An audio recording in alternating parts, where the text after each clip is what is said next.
Okay, it's 7:30. I think it's time to begin the meeting. Welcome, everyone. Can I have a roll call, please? Sure. Egan? Here. Mosier? Here. Wentink? Here. Schwartz? Here. Hoffenberg? Here. O'Connor? Here. And Page. Here. We have a quorum.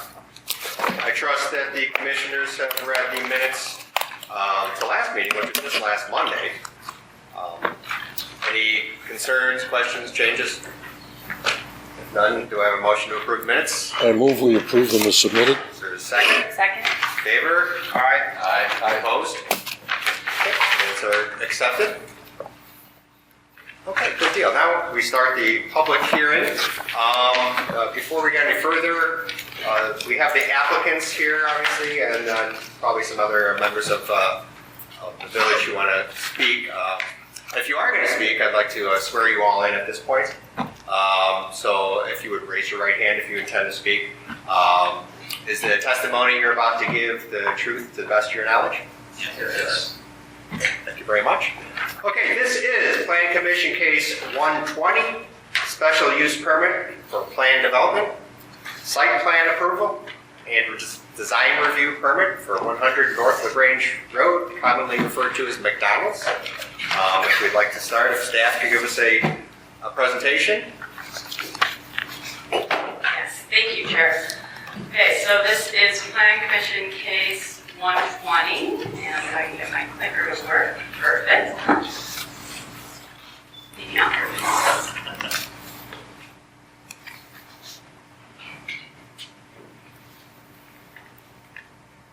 Okay, well, okay, it's going in now. So let's just start here. Okay, so this case is for the McDonald's that's located at the southwest corner of, or the northwest corner of La Grange and Ogden Avenue, one of our principal gateways into town. What is there currently today is a McDonald's.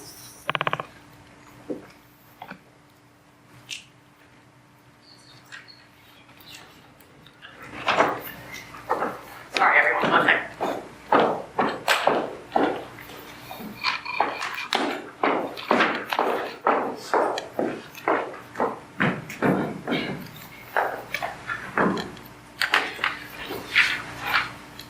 Okay, perfect. So the project before you all today proposes redevelopment of the existing site.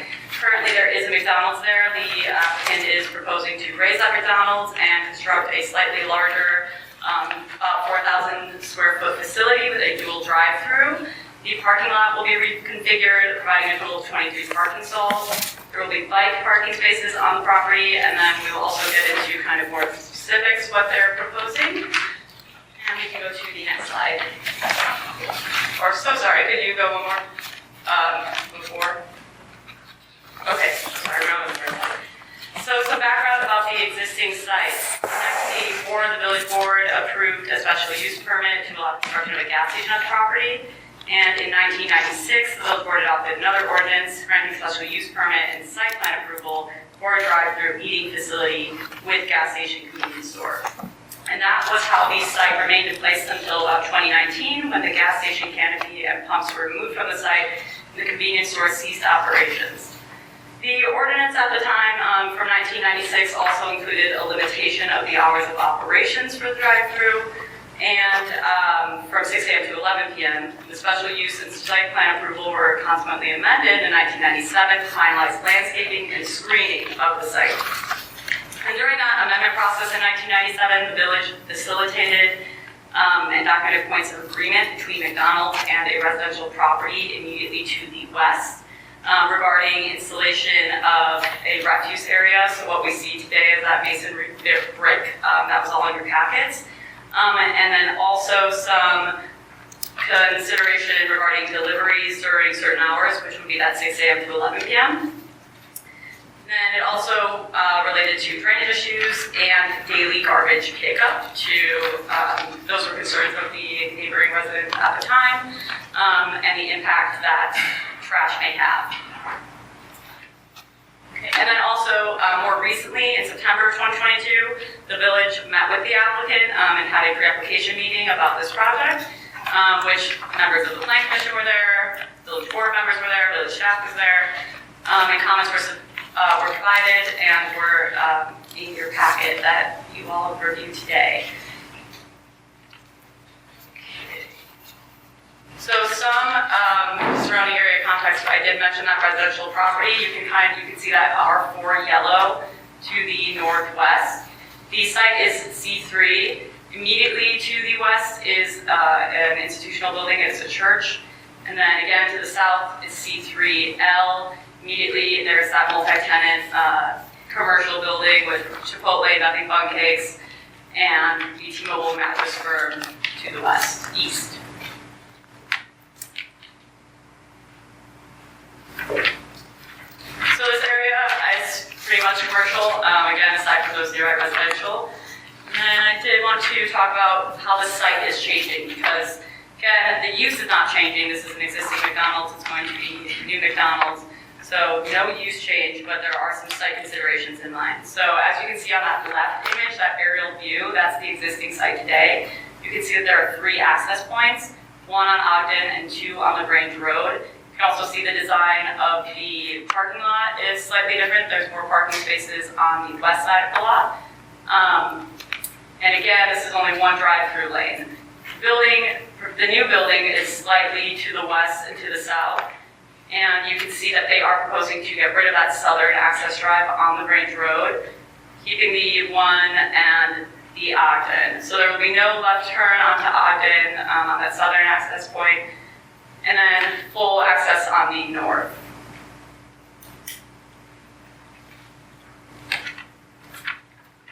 Okay, perfect. I'm sorry, could you actually go back really quickly? I do want to mention the landscaping that is before you today. So you can see with the existing aerial view, there is a landscape strip along La Grange Road. They are not proposing, they're going to reduce that to nothing along that line, but they are going to add some landscape areas kind of sprinkled throughout the parking lot, some islands.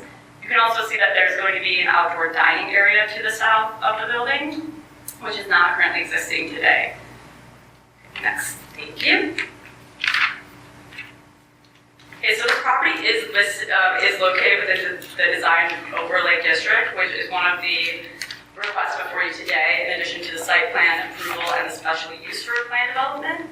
So all developments within the Design Review Overlay District are required to obtain a design review permit. And since this request also includes requests that require Plan Commission approval, this is why it came before the Plan Commission as opposed to going solely before the Design Review Committee. The proposed building facade primarily consists of brown fiber cement siding and gray fiber cement paneling, with portions of the proposed building with red brick veneer. And then you did see in that existing image of the building that it's a full brick exterior, it's red brick. So this is different than that.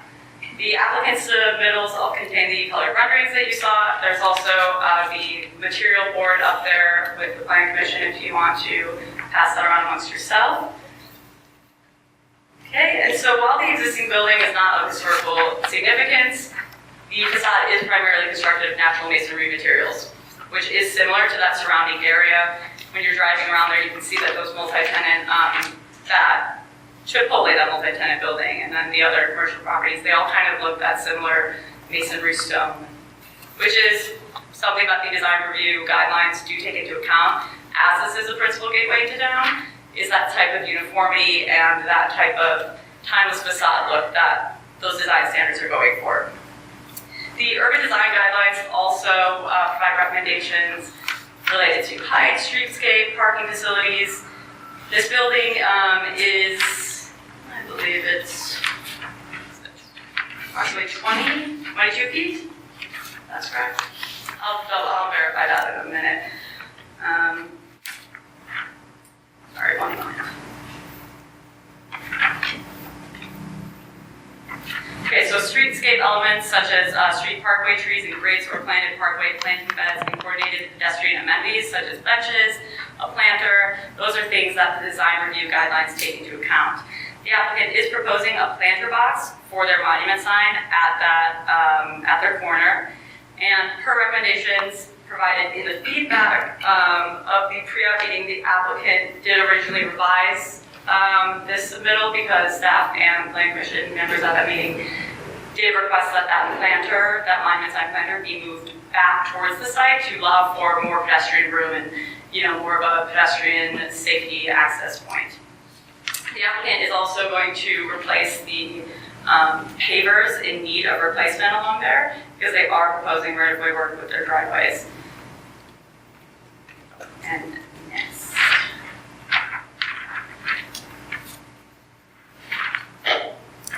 This package also did, or this application did also include a sign package, which includes some wall signage, some freestanding signage, really entryway kind of directional signage about entrance into the site, and also again that monument sign.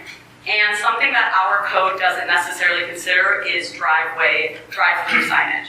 So with a proposal like this, it doesn't take it into account. We don't really have something in the code that would specifically apply to what they're proposing, which is why, if you go to the next slide, this is part of some of the code deviations that the applicant is requesting. So again, since this is plan development to allow some flexibility with the zoning code, the Plan Commission does have the authority to recommend such deviations. So those do include the perimeter parking lot landscaping. As I stated originally, the applicant is reducing that existing perimeter landscape to 0. The code does call for 5 feet. Also, the applicant is proposing more wall signs than the code allows. The code allows 1 per right-of-way. The applicant is proposing 3. The total amount of signage on that site also exceeds what would be allowed because, again, it is taking into account the directional signage, the monument sign, the wall signs, and those drive-through signs. And again, this is what I mentioned about those drive-through signs, that it's going to be various kind of code requirements because our code doesn't, again, necessarily describe or have something that would assign to these proposed. Okay. So I'd be happy to answer any questions. I wanted to kind of walk you guys through the major points of what was changing. And I'd be happy to answer any questions for you all. Okay, great. Just to start off, Commissioner Egan and myself were at the pre-application meeting last September, and the packet has changed quite a bit from what we saw originally, and there were some accommodations to what we had mentioned, but there are also areas that really haven't changed enough that we'll need to talk about this evening. With that being said, Commissioners, do we have questions for staff at this point? If not, we'll go straight to the applicants. Applicants, if you'd like to go ahead, you can introduce yourself. Thank you, Chairman. My name is Jim Olgain, and I'm the attorney for McDonald's. Also here with me this evening are David Baird. He's the owner-operator of the restaurant. Joe Minorik, he is the McDonald's area construction manager. Joe Kirchner from Legal Design, the project architect. Brendan May from KLOA, our traffic engineer. And Dan Olson from Watermark Engineering, the project engineer. Before I begin to discuss the project, I just want to thank staff for all the work that they've done with us since that meeting back in fall of last fall. And I know Kelsey joined since then, and she's been great to work with, and it's a great addition to the village for you guys. So I've really enjoyed working with her throughout this project. So this evening we're here on, which is I know is a little bit different from what sometimes you see in existing special use and existing use.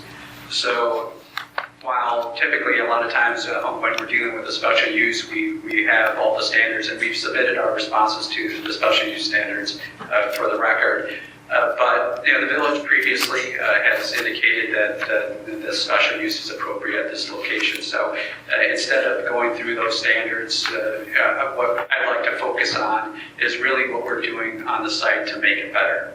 And all the changes that are being requested is really doing that. We are improving the site in a number of different respects. First, aesthetically, we're making improvements to the building. We're making improvements to the landscaping. Operationally, we're improving both by having a building that is now custom made for McDonald's restaurant, because as I'm sure all of you know, this site was originally a gas station and a McDonald's.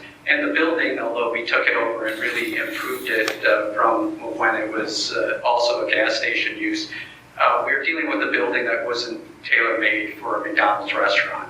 So by developing it with this building, we are able to operationally make it better inside and also outside. One of the things that we are proposing is a side-by-side dual drive-thru, and McDonald's is really at the forefront of drive-thru technology.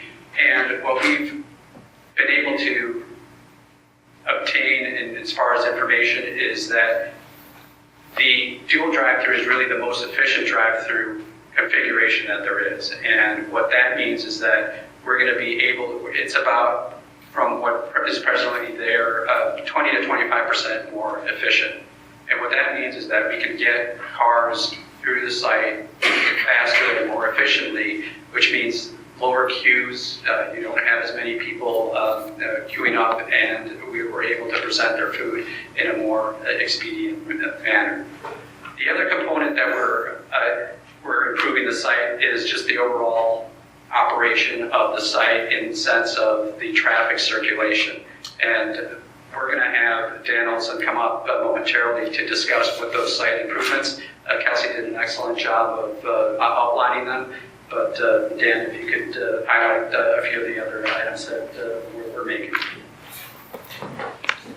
Good evening, everybody. I'm Dan Olson with Watermark Engineering. We're the civil engineers, landscape designers, site planners on the project. I'm going to try not to rehash anything that was already said. I just want to highlight a couple additional things that we're doing to improve the existing site. I think the thing I wanted to focus on is this is a smaller site for us, but this is a good location. And what we have today is an atypical layout when it comes to current standards. And so the goal is to take the existing condition and just make it that much better, that much more efficient, that much safer and aesthetically pleasing. So we're taking, like Jim said, the single drive-thru, which currently provides 10 or 11 stacking spaces in it, and we're going to bump that up to about 18 or 19 stacking spaces, which on a small site is a big deal to be able to keep cars off the road and in the place where they're supposed to be. One of the other great benefits of the new drive-thru layout that we're doing is our ability to move cars whose order isn't quite ready to a spot on the site that is safe and where they can wait for staff to bring them their food. So we have two options for that. We're adding a third window. So you have your first window is pay, second is pickup, third is kind of an order waiting window. So if there's somebody that we need to move forward, we can park them there. Staff can bring the food from the inside of the building to that vehicle waiting. That's a great benefit, that you don't have that vehicle sitting in the queue backing everything up if they've got a complicated order, or if there's something that needs to be done that takes a little bit more time. So that's one option. The other option is in the front of the store, on the south side of the store, on the site plan is a roll forward lane, we call. So it's an ability to park an additional 2 or 3 cars out in front of the store where staff doesn't have to cross the parking lot to bring them their food. So that's another safety element for staff to be able to walk that food from the patio to the vehicles that are in queue there. That helps us just keep things flowing. So that's a real big benefit here.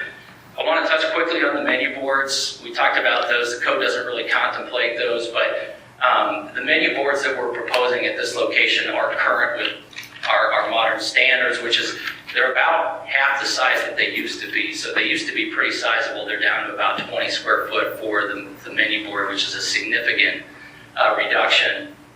And then we do also have what we call a pre-browse board, so it's kind of a smaller pre-menu. That's only 10 square feet. So on the whole, from what we used to propose is a significant reduction in signage within the drive-thru. A couple other quick points, and then I'll turn it back over. We're taking a site and we're making it a lot more pedestrian friendly. It's going to be fully ADA compliant in terms of McDonald's has very high standards when it comes to that. So everything is coming out in terms of parking lot and sidewalks around the building, etc. And we're providing ADA compliant parking, sidewalks, crosswalks, and then a connection to the public right away on La Grange Road. Additionally, Kelsey touched on a little bit, we've been working with staff in terms of getting that streetscape where everyone wants to see it. So there's standards that are already spelled out within the code. Our intent is to follow those standards and to take outdated or damaged brick pavers that are there, update them, in addition to adding new fields of brick pavers within La Grange and Ogden right away. In addition to a seat wall around the sign, it's a nice design. The seat wall's in keeping with the coping and the masonry units that is required for the downtown frontage area. Quickly, one of the other things that we're requesting is the setback for the monument sign on the hard corner. We have looked at that with staff from a site visibility, the visibility triangle from vehicles at that intersection, and have gotten the sign off from staff and from your outside reviewers to say that yes, that meets that standard. And in fact, taking the sign there today is about a foot off of the property line. We're requesting to bring it back to about 8 feet or so. So we're really pulling it off the corner, putting a low decorative wall around that, and then filling that with low growing landscaping to be able to keep that view corridor open. A bike rack we're adding, that was something, it was in the staff report, they had talked about whether we had it in the right location or not. We feel strongly about the location it's at for 2 different reasons. One is it's convenient for folks who are riding their bike because it's adjacent to the right-of-way, and so it's directly off of the public sidewalk. There's a spot where they can park that and lock their bike up. It's within eyeshot of the restaurant, whether they're eating in the patio or inside. And then lastly, I guess a third point is currently bikes get laid down on the sidewalk out in front of the store. That's a tripping hazard, that's a problem. So we'd like to control that and put it in an area that makes sense, that's safe for everybody. Probably one of the biggest improvements that's happening on site is the driveway location. We talked about that. I want you all to know that we've been in conversations with IDOT. These are IDOT right-of-ways, both Ogden and La Grange, and they have conceptually, as far as they will at this point, approved the idea of what we're doing. What we're doing is taking the driveway that's closest to the intersection and we're eliminating it altogether. I know in my experience, that's the driveway that always experiences the backups from the light. It's challenging to get in and out. Well, that driveway's going away. The other 2 driveways are going to remain on the north side of La Grange and on the west side of Ogden. Those will continue to operate as they are today, full access, with the exception of Ogden. Originally, we had shown a site plan, I think when we originally came to you, that proposed right and left turn out onto Ogden. That was one of the pieces of feedback that we took from staff and from you all that said we can work with that. We're signing it and as right out, that's what it is today. It's right out only on there, and that's just what makes sense with that traffic. So we're good with that. We took that feedback and ran with it. That's the site plan you have in front of you today. Last thing, I'll turn it back over. Stormwater on the site, there is no stormwater detention on the site today. We understand that the village has got their own layer of stormwater requirements along with MWRD. We've prepared a design that's in your packet as part of the final engineering plans that is fully compliant with that.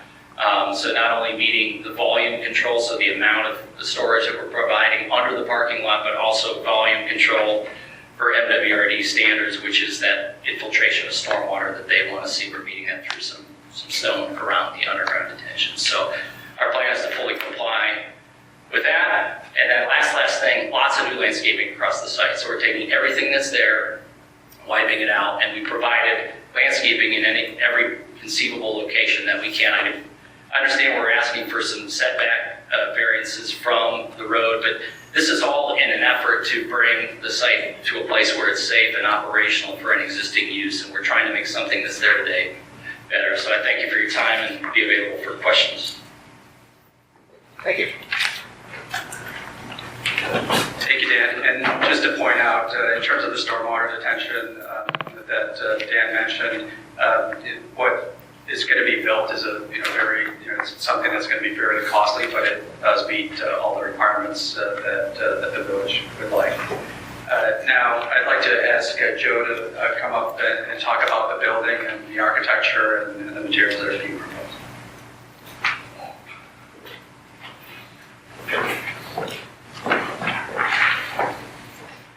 Good evening, everyone. My name is Joe Kircher. I'm with Legal Design Group, and we are the architects for the project. As mentioned, we did meet before you guys previously, and we did show you a much different looking building than we are looking at today. We did try to take into account the neighboring properties. As you can see in the background there,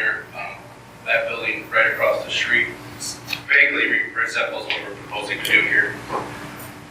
We are proposing a mix of a full wainscot brick around the entire building with brick pillars at the entry points. We are proposing a double door entry at both entry points for better pedestrian access and visibility to our store. We are also looking to do a fiber cement board, which is a very durable material.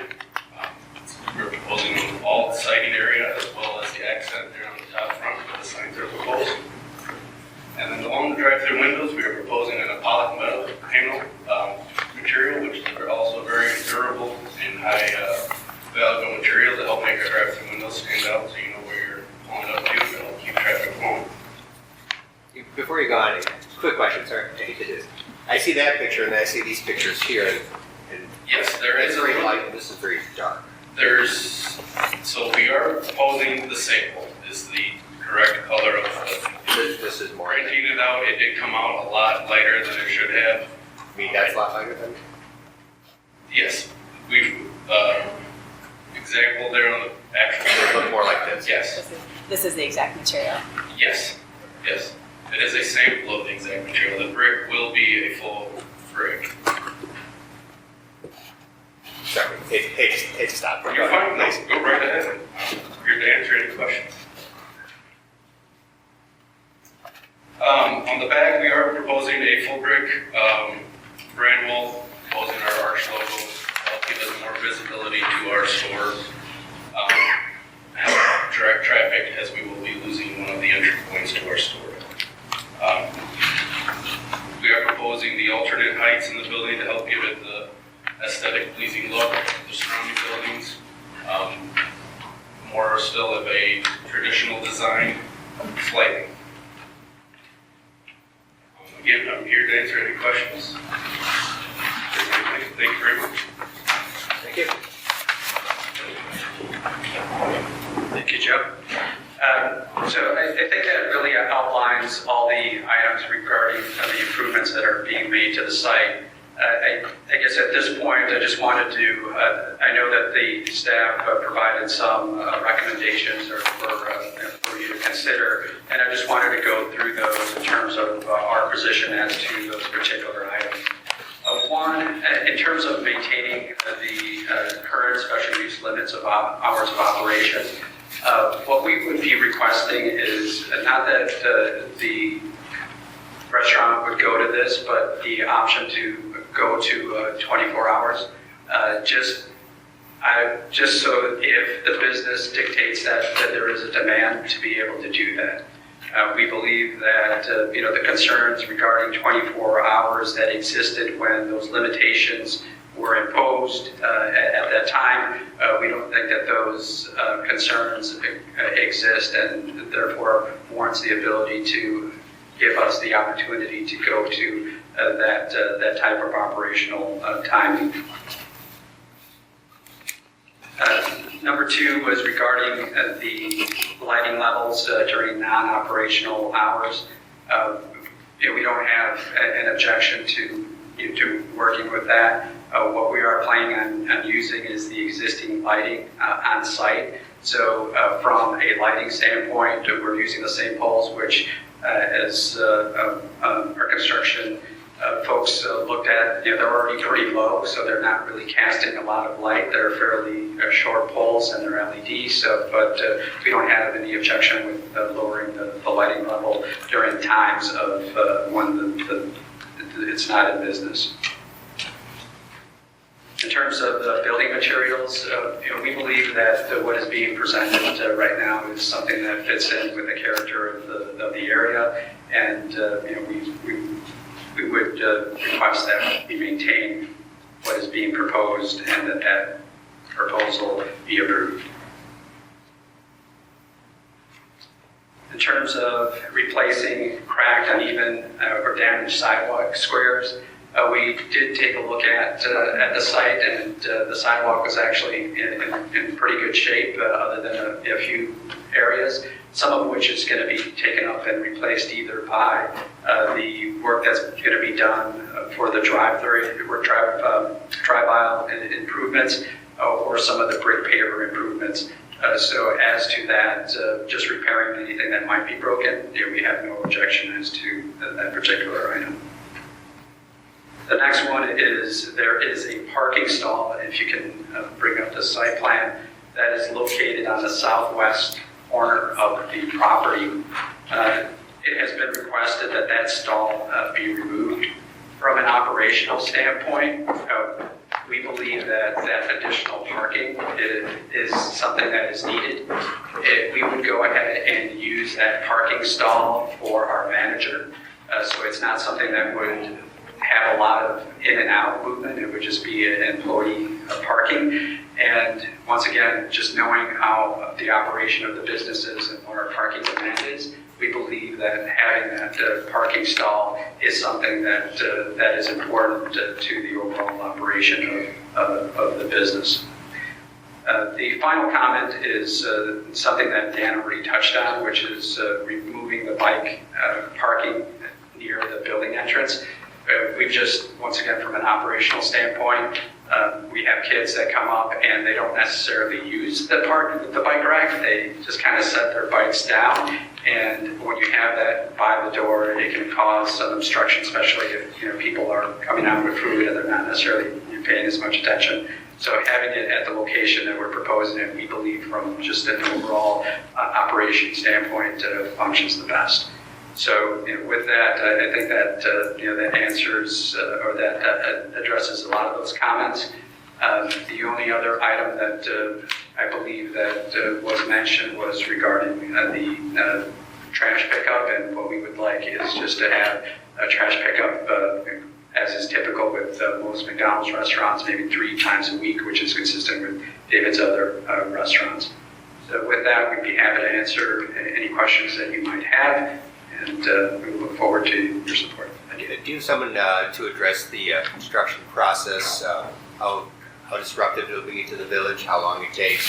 Is it full ripped out of the whole? Is there a fence around? Are we ripping out the village sidewalks? Yes, we have Joe. He's the area construction manager. He will be the one responsible for doing the construction here. Sure. I'd love to hear a brief summary of how long we expect to see this go on and what happens in the area. You make sure your mics are on up there too. Okay, thank you. All right, Joe Menork, area construction manager at McDonald's.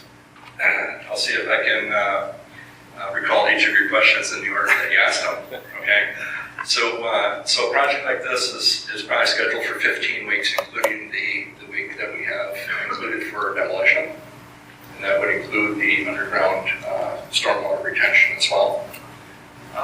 The site would be fenced around the perimeter for the duration of the construction, given the pedestrians that use that sidewalk on a daily basis. Right? Will it have limited pedestrian access on the sidewalks or none at all? No, the fence would be placed along the property line so that pedestrians would still be able to use the sidewalk that's there during the course of construction. Thank you. Obviously, there would be barricades put in place when some of those areas that are cracked would be replaced. I'm sorry, I didn't catch the other questions then. That's good enough. Okay, great. Just a quick question on the, so there was a gas station there. Is there a current phase 1 that's been done? Yes, there is. Are there tanks still that remain? I'm sorry. Are there tanks that remain from the gas station? I'd have to go back and look at that report, but I believe that they were removed. They're officially gone? Yeah. Go ahead. You're up to 15 weeks and the first couple weeks demolition. Go ahead. What's that? The first couple weeks is demolition, and then the whole process takes 15 weeks. Is that about right? Yes. Yeah, matter of fact, I would expect that this building would be down in a matter of a couple days. The rest of the demo would be the cleaning up of the site and excavation for the stormwater retention. That would be the first activity to take place. And the foundations be put in, foundation walls, underfloor plumbing, floor slabs, exterior walls, exterior, the roof, and exterior coatings as well. That would be focused on the interior. Thank you. All right, thank you. Okay, commissioners, questions about the presentation so far? A few? I have a question. Where's the bike? I couldn't tell from the site plan. Yeah. I'll do my best to describe it. So, bottom right-hand side, there's areas in green that are landscaping there. Near the bottom right-hand corner of the site, if you come up to that first landscape island north of the corner, there's a little square of concrete there. It's Yeah. right there. Okay. And I just had a quick question too, maybe. So I see the little in and out arrows at the northwest side. What's going in and out there? Yeah, there's the existing cross-access there today with the user to the north. There's a parking lot there and a building. Oh, that's existing. Yes. And regarding those parking stalls up there, I think I read in the summary that there's an easement for them to use those parking stalls, Correct. but those parking stalls still count towards the parking count for McDonald's. Is that? Yes, correct. Yeah, they're part of our overall count that we've given you, but that's an existing easement that'll remain intact. So what if people are parking there for use, and the other use to the north? Those aren't available for McDonald's Correct. customers, and that's okay with the zoning code?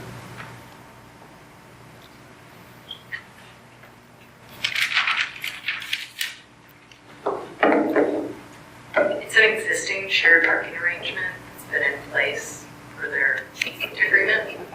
If the plan commission has concerns regarding the parking, it's sort of that can be addressed to the next one.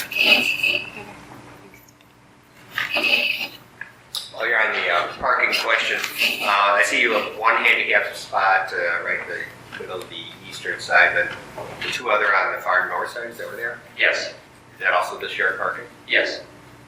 That's what's there today, so we're replacing that in kind. Okay, all right. And the route that the handicapped person would take to get into the store is Yeah. A little, to the one on the north or to the McDonald's? the north. The one on the north. There's an island, there's a little sliver of green in between that you can see there. That's part of a landscaped island that'll have a sidewalk that goes through that. So sidewalk that's adjacent to the building is very narrow. Okay. So they need to walk. In order for it to be compliant, they've got to come around and come in the front area, and that's the way. So we're taking a situation and making it better. Other questions? Can you say that again? I'm sorry, I wasn't Sure. following. So that the accessible parking stalls on the north, in order for someone to park there and get into McDonald's, can you describe the route? Sure. Yeah, there's a striped crosswalk to the south side. Yeah. Hey, sure. Okay, Yeah, that's okay. Probably easier this way. This is the island we were talking about here. So you have stall here. This is a sidewalk. The front door of the building is right here. So someone parking here would use this. This is all being repoured concrete to meet all the slopes. Come this way up this concrete sidewalk here. This person here can go directly. There's a flat level landing area here, a slight ramp there, and then into the front. So those are really serving the use to the north, not Yes. not Yeah. McDonald's. Yeah, That's how they are today. Yeah, correct, Commissioner. The reason that those, they're handicap stalls, that's actually part of the easement agreement, because it is, that was a medical use, so they wanted to have handicap parking for that building. That's why it's there. If it was purely a McDonald's handicap parking, then we would have to put it closer to our entrance. But we do have the handicap parking that is required by ADA on our site closer to the entrance at that location. So those two that are up there are additional ones for the benefit of that adjacent one. So you're saying the ADA requirement is just one spot for the McDonald's location? Correct. Right. All right. And just to confirm that the calculation that was used for that, is the building size, I see on the site plan you provided today, 4,587, but in the materials it was 4,090. Yeah, and actually the 4587 is the model of building. It's not the actual square footage. So the actual square footage is the 4,000, I believe, like, if you want to be exact, 4,088. 488, okay.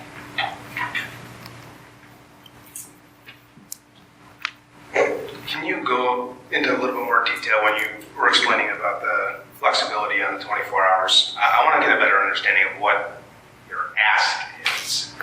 Sure.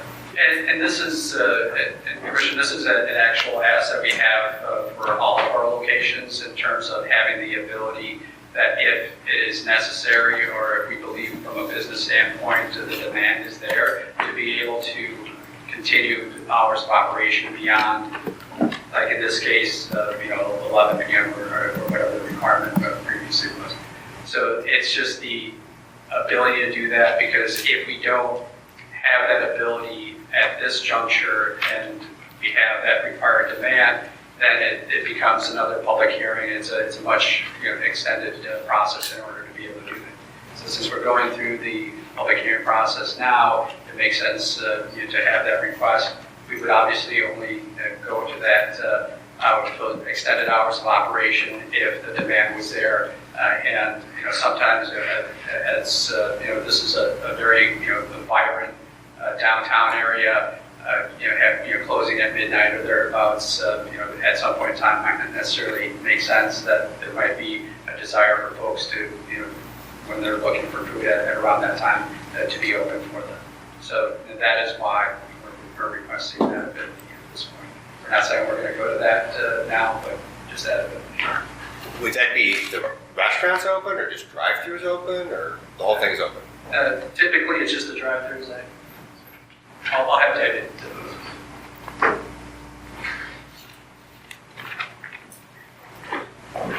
Good evening, David Bear, the owner-operator, and president of Bear Family Restaurants.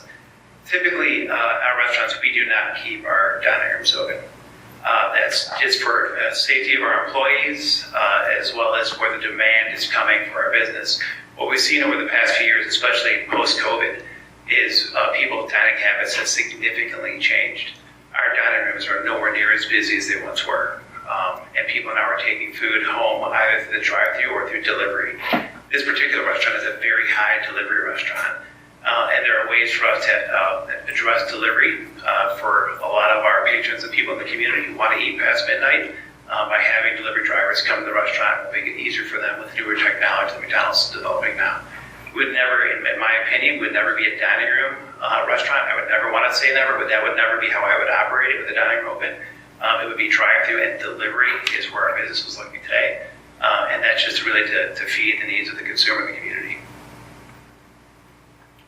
Thank you. Other questions? Then the 24-hour model would then have the dining room close at 11?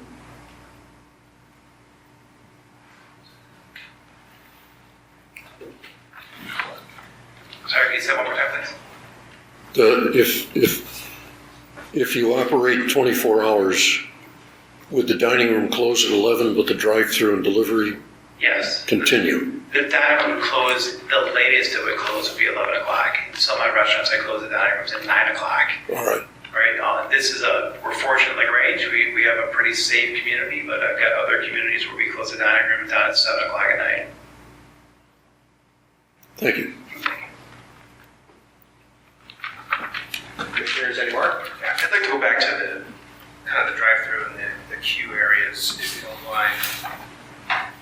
Can you, again, I need to ask you about it. Can you show that to me again too? Because I'll tell you what I'm concerned here is that this is an interesting kind of configuration where you've got people who are going to come in off of La Grange Road, who are going to have to come all the way around, right? Yeah. Swing all the way through and then get back in line. Yeah. And so you might have some traffic here where you've got people that are driving just to get to the drive-thru. We'd like to think that they're all really safe and careful drivers, but some of them might be trying to route there and get into the drive-thru fast. Right. But then you've also got the actual drive-thru customers who have already placed their orders. Right. So you might have some people that are conflicting with how they're driving, and then on top of that, now you're talking about potentially having some queues.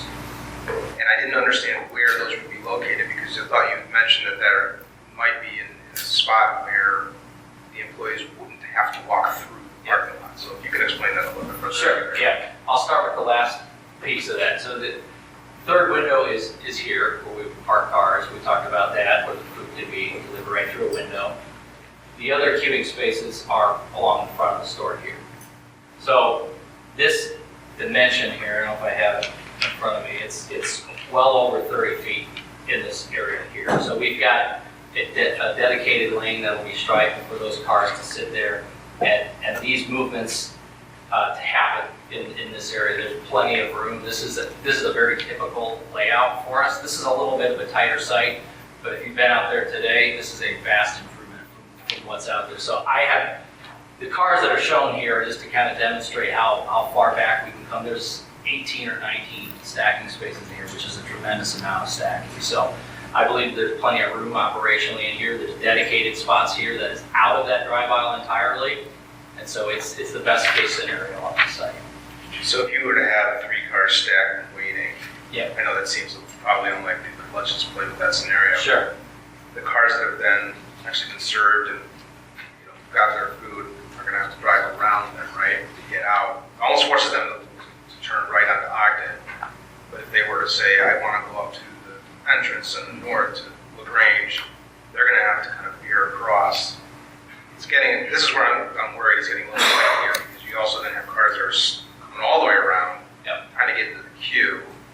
So I guess how do you address any of those concerns? Either labeling on the asphalt, or how is that addressed, if at all? Signage, or is it just kind of hoping that people are driving normal and No, it's not a free-for-all. It's very, very much thought through in the way that this is laid out. So this is a very prototypical layout for us, and so we've seen this work. I've worked on hundreds of these sites and seen this be very successful in this layout.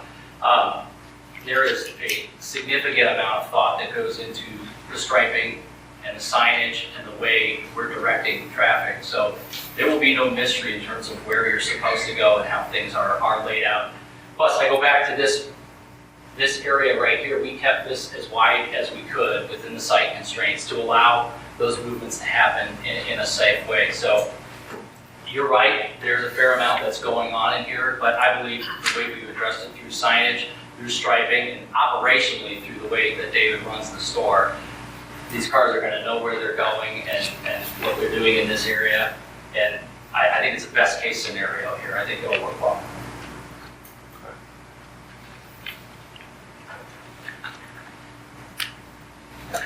Any other questions? I just wanted Sure, go ahead. One last point on the, I know the question was brought up before on the tanks. Is there anything recorded on the property right now after the tanks were removed regarding, soil displacement or anything else? I mean, I'm assuming this has been looked at. I just wanted to make sure, because oftentimes when you've got underground tanks that are removed, you might have something recorded against whether that was an NFR letter or anything else. Yes. So do we know what the status of that is? I do know the status of that. Yes, the NFR letter does exist. The full remediation was done in terms of the removal.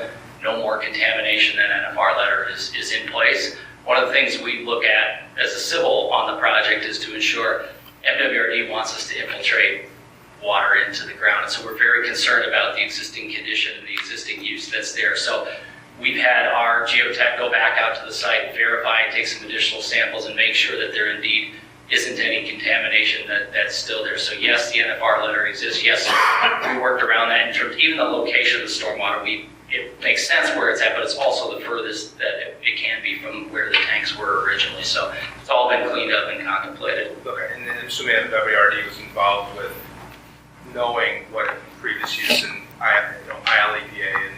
Yeah, I mean, we try and talk about doing certain things, and they say you got to do it anyway because the contamination isn't there. No, we've had that conversation, and they are comfortable with what we're doing. And just to add to that, although the village isn't the authority having jurisdiction over the environmental remediation, there were village permits that were required as part of the demolition and tank removal process. And so the village was informed throughout that process when the tanks were being removed a few years ago. Correct. 18 or 19, yeah. I believe Commissioner Egan asked this question back in the fall, but have you considered permeable pavers? We did look into that. The most effective way, we've looked at a number of different things, so the answer is yes, we did look at that. The most effective way, the way we're handling infiltration right now, is an open bottom concrete vault. So it's got a open graded stone underneath, and adjacent to it with under drains to pick that up so it's meeting the MWRD volume control requirements in probably the most efficient way. So we've looked at that design. More questions, commissioners? If not, then I guess I would, thank you very much. I would like to invite anyone in the audience who would like to participate and ask questions or make comments. Do we have a list to follow, or are we just, or first to raise your hand? Please, please say your name and let's go. President, Commissioners, my name is Michelle Katz-Fowler.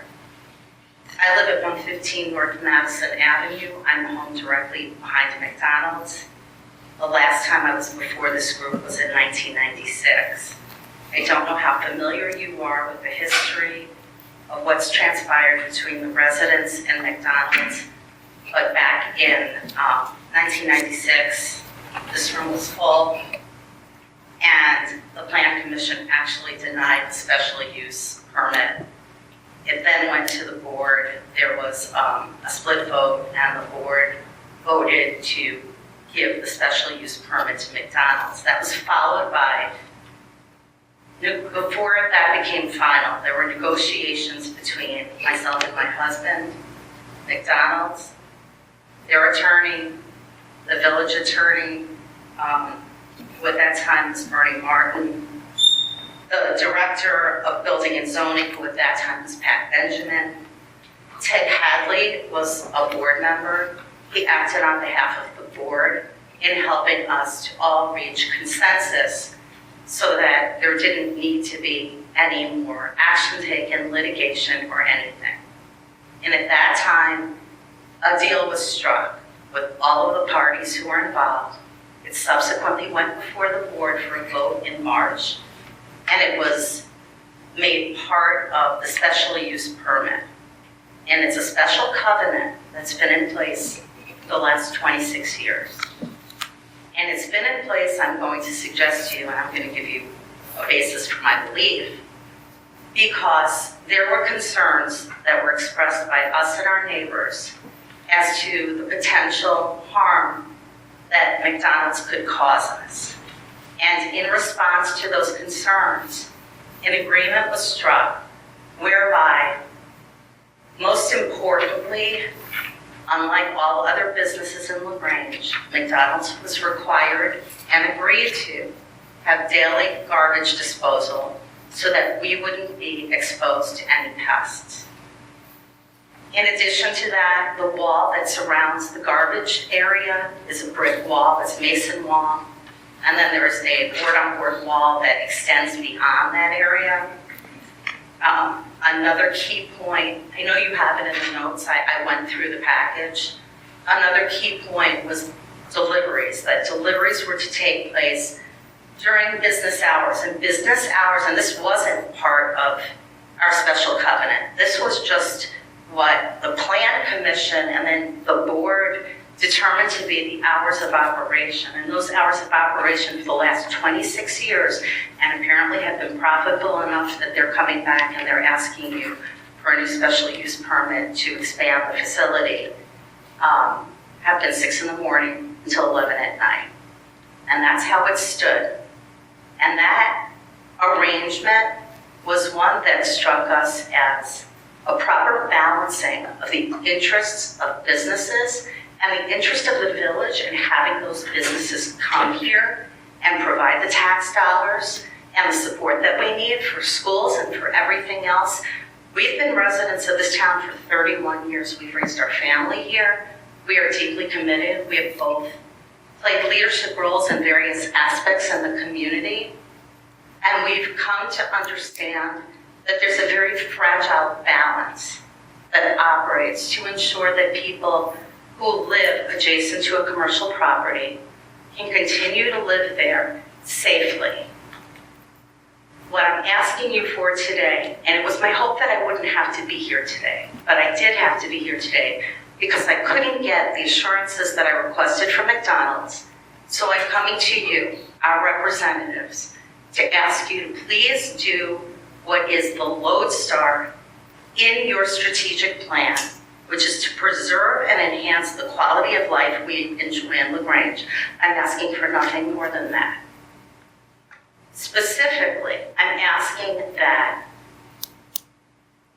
any potential special use permit incorporate the provisions that were agreed on 26 years ago, and that we do that to protect my property and my neighbor's property. Now, some might say Michelle Katzbauer was an alarmist 26 years ago, and she came in here, and I wasn't an alarmist. Please go back and look at all of the emails between us and the village and the meetings that were held starting back in 2015. Because in 2015, the terms of this covenant were abandoned. And garbage pickup did not happen daily, as agreed to. And the result of that was exactly in accord with what my trepidations had been all along. And we had a very significant problem. And the records, the photographs exist, the emails exist, the notes exist, and everything. And the village has the bills to prove it for what needed to be done to remediate a very serious situation that never should have occurred in the first place. How do I know that the daily garbage pickup remediated the situation? Because after the village spent significant funds, as did we as private individuals, and cleared up this problem, it has not recurred since. Because McDonald's was told that they had to abide by the covenant that they had entered into, and that's just fair. It's the same people. We're the same people. I agree. Nothing has changed, right? It was, the use is the same. I think that's what I heard. If the use is the same, then why aren't the conditions the same? Because then what happened is in 2019, when the design was changed and the gas station was eliminated, I went immediately to the village and said, I want to, and because that was also the basis of another permit in order to do that. I said, that's fine, I want to ensure that the conditions stay in place, specifically the garbage pickup. And at that time, excuse me, I believe there was just a mistake that was made. I believe that the village was in the process of uploading all of the former information into a database. And what happened was that the village said to me, there's no such record of any requirement of daily garbage pickup. I said, no, I know there was. I've been living here. And I went over to the village hall. And at that time, it's now all in the system, but at that time there were a series of accordion round manila folders with a band around it. And it was in a back room. And there was a secretary who had the institutional memory that wasn't held by the village anymore. She said, Mrs. Fowler, I know where that is. And there was the document. And at that point, the village went to McDonald's and said, look, it's in black and white. This is part of a covenant. You agreed. And McDonald's was forced to continue to comply with that requirement. For the life of me, I cannot understand how all of these improvements would not be consistent with maintaining something that has allowed us to enjoy the use of our property, which we were denied in 2015. In terms of this 24-hour, I noted it because page 61 of the package clearly shows their intent to have a 24-hour facility because it's right on it. I don't know what could have possibly changed in the last 26 years to make it palatable to a plan commission or the board to think that one business of all the businesses in the village should have a special status of having a 24-hour restaurant that's open and whether it's, you have to live on our block to understand that to try to just assuage your conscience by saying, oh, it's just a drive-through, doesn't take into account the steady stream of activity, mostly juvenile delinquent activity that takes place at that property, and the police being called to that property, and the fighting and the yelling. And just as a personal aside, my bedroom looks out onto that property. So the thought of having that open 24/7, it's kind of funny that they're in agreement to reduce the lighting on a building that they intend to operate 24 hours, but that will make my house a very difficult house to live in. I don't think it's fair. I don't think it's in keeping with the strategic plan. I don't think it's a proper balancing of the interests of citizens against businesses. I think that what was done 26 years ago reflected wisdom and a lot of work and a lot of patience and perseverance by everyone, and that the status quo should be maintained. I thank you for your time. Thank you.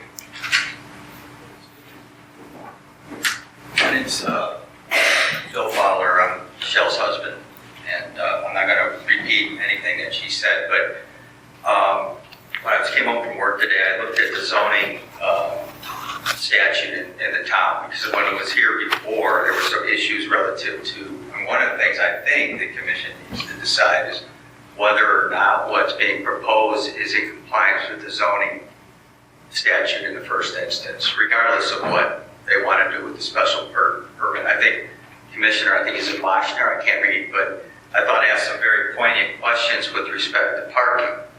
What's the real size of the building? Because when I looked at the materials that McDonald's provided us, it wasn't very clear to me that they can comply with this plan with the zoning statute in the first instance.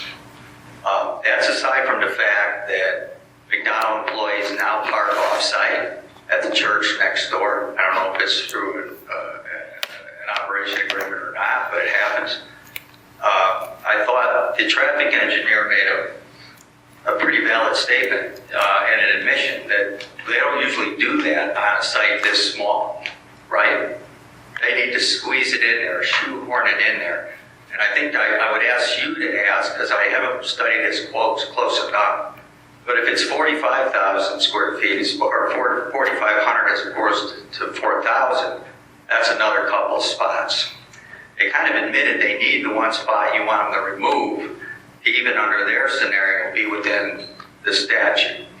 And that's not even counting the stacking slots, because I can't tell on the map how many there really are. What they provide is not clear to me, at least what I saw. Then you got to remember that they're using someone else's property to bring themselves in compliance with the statute because they have an easement. But there's nothing in our code that says you can do that, at least to my scenario, in my understanding or estimation. And I'm not a zoning lawyer, I'll have to have someone look at it. But I would just ask you to ask those questions on behalf of the citizens to see if this is even in compliance in the first instance. Because if it's not, then I would think you need to address the next issues. And that's whether they're, what the special use permit should say or not say. And I thought Michelle did a good job of outlining to you, the history of what happened and why it happened, and how that was required to keep that property kind of in compliance with the whole field and what this town is all about. It's a veteran community. It's not a place that has, 24-hour fast food with people running through town. I don't think that's what we want. So, thank you. Thank you. Are there audience members who'd like to testify? Commissioners, based on some of that testimony, are there additional questions that you'd like to ask the applicants? But just for clarification, so currently Is the trash picked up daily or 3 times a week? Currently, it's picked up daily. And Chairman and Commissioners, if I could just go through some of these things and hopefully it'll clear up at least a few of the items. I'll get to the garbage pickup in a moment, but in terms of the garbage enclosure, which they noted as being something that was helpful, that will remain. So that is still going to be there for at the location. In terms of deliveries, we're not looking to change the hours of deliveries in terms of being between that 6 and 11 time period. That will also remain. In terms of the garbage pickup, yes, we are looking at reducing it from daily to 3 times a week. Once again, that is consistent with David's other restaurants. We understand their concern and why they originally brought that concern up. And when David bought the restaurant, this issue came up, and they did investigate it. And David can get into more detail if you need. But there was some pest issues, and he hired some folks to come in and investigate what was the cause. And based on that investigation, that the pests were not coming from the trash enclosure or from the restaurant. They were actually coming from offsite, from a shed that had a bunch of bird feed and other things like that. So when they investigated, it wasn't something that was being caused by the restaurant. So because of that, the reason behind that daily pickup, we believe is not present, and that is why we're looking at requesting going down to three times a week, because right now to continue to do it without a basis for doing it is just an added expense that's really unnecessary. Well, once again, if it was a condition, and I think they indicated that it's not a condition right now, that if there isn't a problem, and what we noted was that the problem is being caused by something on site, we don't see a reason why that, in fact, there should be a continuing obligation.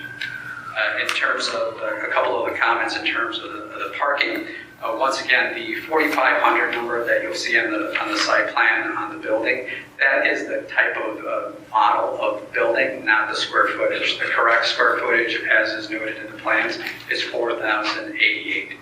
In terms of the amount of parking that is provided on site, we actually have more parking than is required by the village code, and that is one of the reasons that staff was suggesting the elimination of one of the parking stalls, because we have more than is required.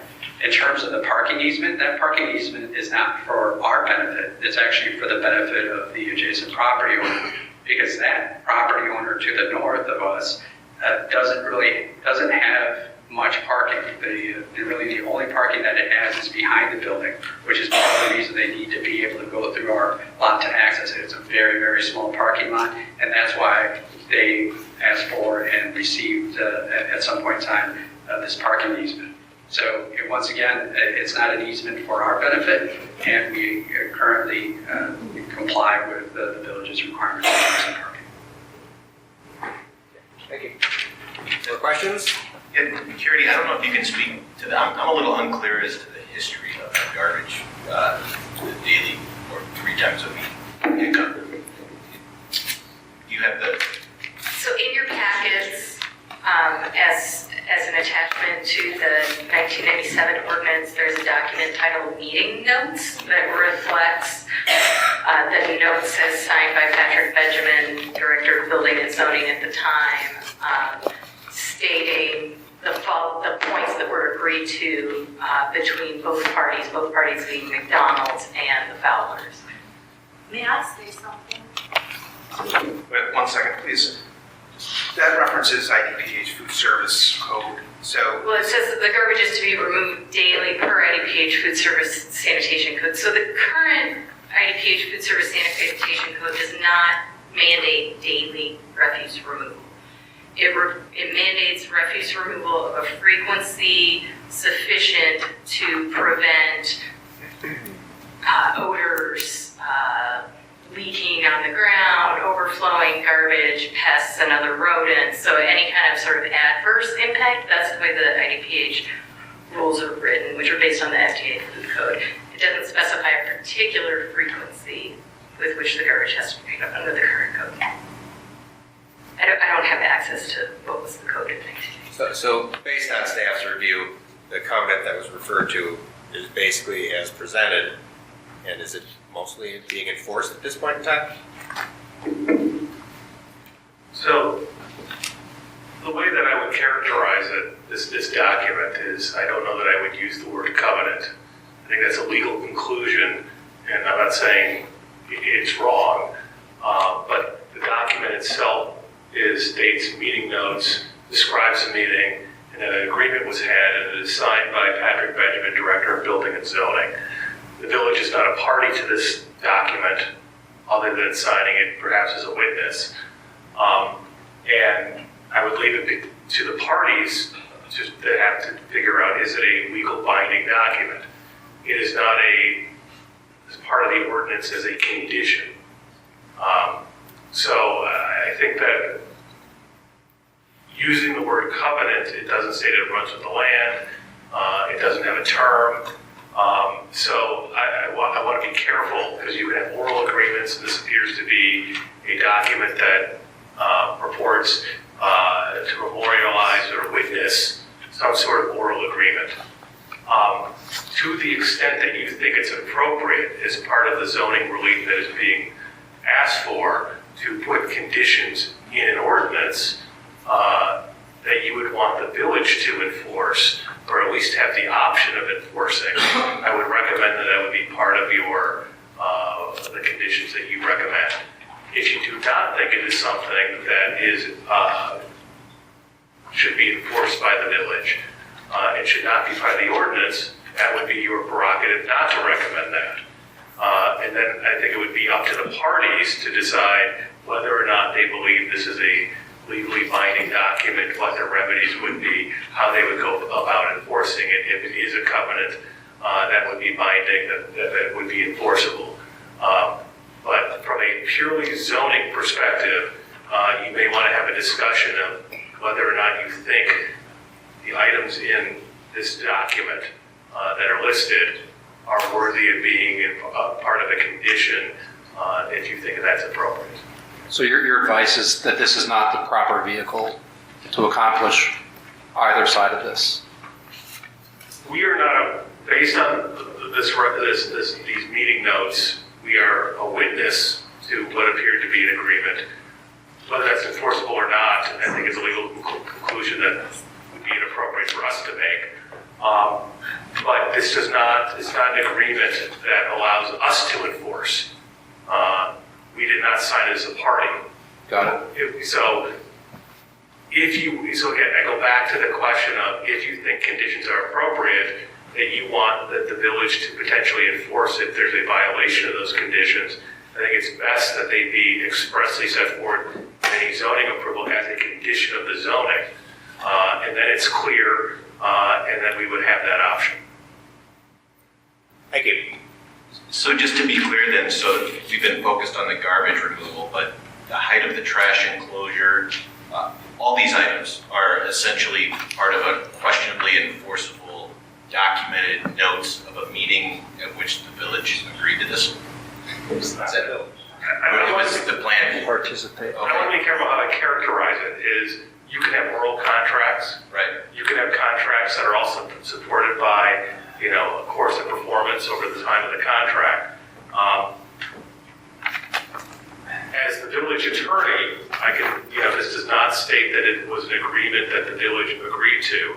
And I would also state that Patrick Benjamin, Director of Building and Zoning, wouldn't have the authority to bind the village to an agreement. So based on this, it indicates that he helped facilitate a meeting and witnessed what he thought was an agreement. So going forward, I would leave it to a court to decide whether there is an enforceable agreement. But I think going forward, from a zoning perspective, it's appropriate for you to discuss whether or not you want to include certain conditions in the ordinance going forward, because that would then pull the village in and allow us to enforce if you thought that was appropriate. Otherwise, you could leave it to the parties. I understand. Thank you. Great. relative? In making a determination as to whether or not this is a covenant and whether it was part of the special use permit, I ask that you look to the board notes, because the board notes are all we had originally, and the board notes make a reference to the agreement that was reached between the Fowlers, McDonald's, and the village. And it's the board notes that had been in the March of 1977 folder. They may have, I don't know, I don't have with specificity the date of the board meeting that was immediately by this negotiation that I've already told you who the parties were in there, but it is referenced in the board notes. It's not just a freestanding agreement, the language of which was set forth. So I ask that somebody from the village go back and please check the minutes from, not the minutes, maybe it is the minutes, the notes from before and after this, because they're going to show you this agreement. We're made part of them. They were reflected in there. As far as your understanding, there's nothing else that was discussed between you and the representatives of that neighborhood and McDonald's that isn't in this meeting notes summary.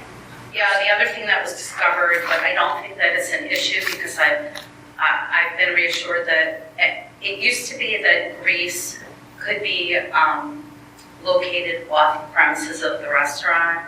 There was a modernization that happened where the tank for the grease is kept internal, and as I understand it, and I'm not an engineer, a truck pulls up with some kind of vacuum hose type of device that sucks it out. I've been assured that the system that is currently in place, it's just going to be an updated version of that.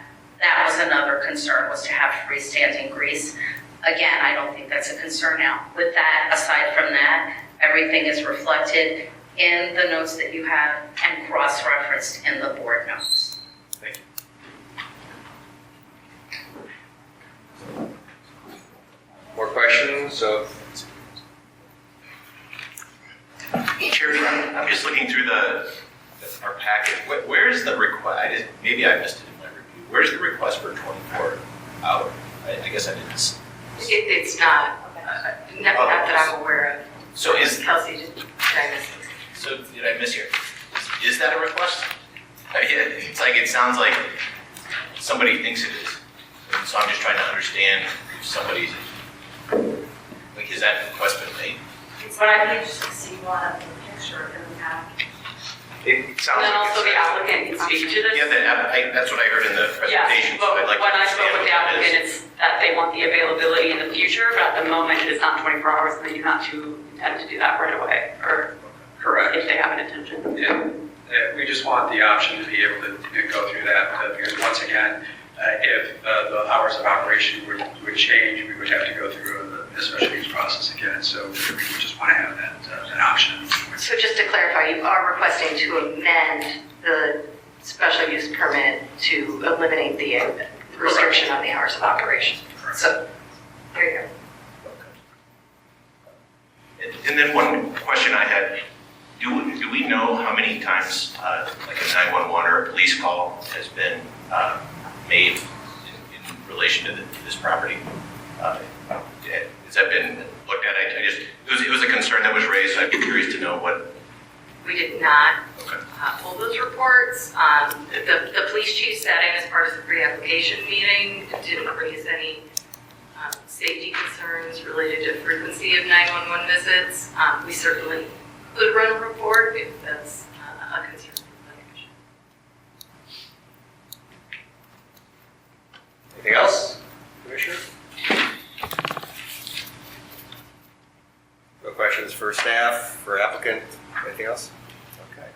If there's no more questions, I would request a motion that we close the public hearing. So moved. Is there a second? Second. All in favor? Aye. Opposed? Okay. So we close that part. So now it's our deliberation, and we just say there's obviously a lot here to deliberate. Just to be thorough, we probably should start at the beginning of the package and nail it one by one.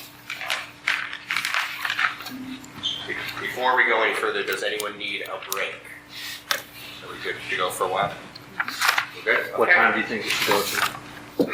That's an excellent question. I don't see us finishing this all in this one sitting, frankly. You guys, on your side?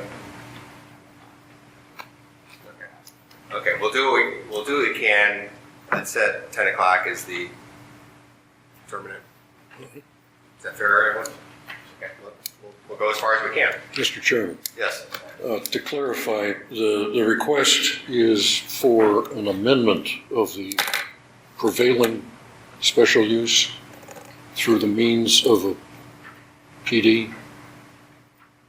Are we talking about the 24-hour amendment? No, in gross. Overall, the request is for an amendment of the existing special use or for Refer to staff a new on that one. one. I was considering it as a brand new, but staff. Can I ask you a point of order? 1 second, please. Okay. So it is a special use for a plan development approval. It is modifying an existing special use permit. And it's modifying an existing site plan approval and a design review permit within the design review. Okay. So there is continuity of source here in terms of the property. The special use is still a drive-through eating establishment. All right, And they are modifying that special use. runs with the property. It doesn't have a plan development ordinance in place now. Okay. 1996, 1997, back in the 80s. There was not a plan development ordinance. Because the PD allows other variations in the special use. Correct. Yep, correct. The PD provides for the deviations from code. Okay. Thank you. Good. Okay, don't want to make this happen, but I'll allow it this time. I'm sorry, I understand, you do a lot of public comments, but what struck me is the materials that we were provided and were given notice of didn't mention 24 hours. There's a picture that showed 24 hours, but it's not anything that they said was going to be considered at this meeting or that they were asking for. My neighbors have no idea that these folks they came here today and told you for the first time. You were all surprised as well. I think it's illegal to make the decision based on this without giving proper notice to the community that what they're now doing is seeking to modify this to allow a 24-hour operation. This place would be packed if people knew that. I think your point is well taken. Thank you. Okay, commissioners, let's start at the beginning, which is the standards of special uses, and if we can go through these one by one, see if they achieve standards set out, and if not, where we err. So, seems like for A, seems to fulfill that requirement. So let's go straight to B with the undue adverse impact for this special use. Comments, adjustments, concerns? I know there's some out there.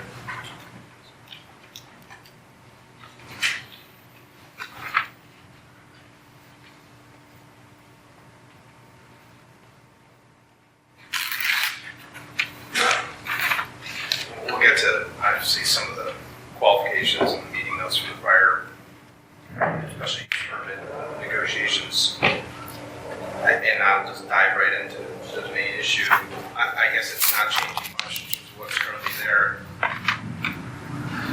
But the biggest concern I had that should no undue adverse impact would be that any request to go past 11 o'clock, 6 to 11, I think is off the table. I mean, I'm not, legal or not legal is, we can let the village attorney weigh in on that, but to me, the point was well made, and it was the one that I wrote in my notes. You gotta let the public know, and they gotta let the public the opportunity to weigh in on whether or not they think that a 24-hour drive-through is consistent with what we do as a village. We are. That aside, I have my own thoughts. I just don't think it's something that you should consider. I think that just, to me, it's just we take it off the table. Thoughts on that? I'd like to go down the table, frankly. Glenn? Agree with him. I concur with the a need for broader knowledge about the proposal and let the public weigh in. Commissioner O'Connor? Same, transparency, that's what this village is about. So I would want to make this broadly known. Commissioner Mosher? I agree. Same. Myself also. Commissioner Egan? I agree that there's also some other things I think is related to just general, undue adverse impact. I'd love to hear them right now. Okay, great. I think that it's important that we do include in the special use permit things related to lighting and hours of operation and garbage pickup and those kind of things that then will codify how everybody kind of maintain everyone's expectations. So I think it's important that we kind of nail down those things that actually would have an adverse impact on the neighbors and the traffic and everything else, and include that in the special use permit. I mean, I think we all agree, obviously, it's going to be a McDonald's. It has been for years, so there's no reason to deny that use.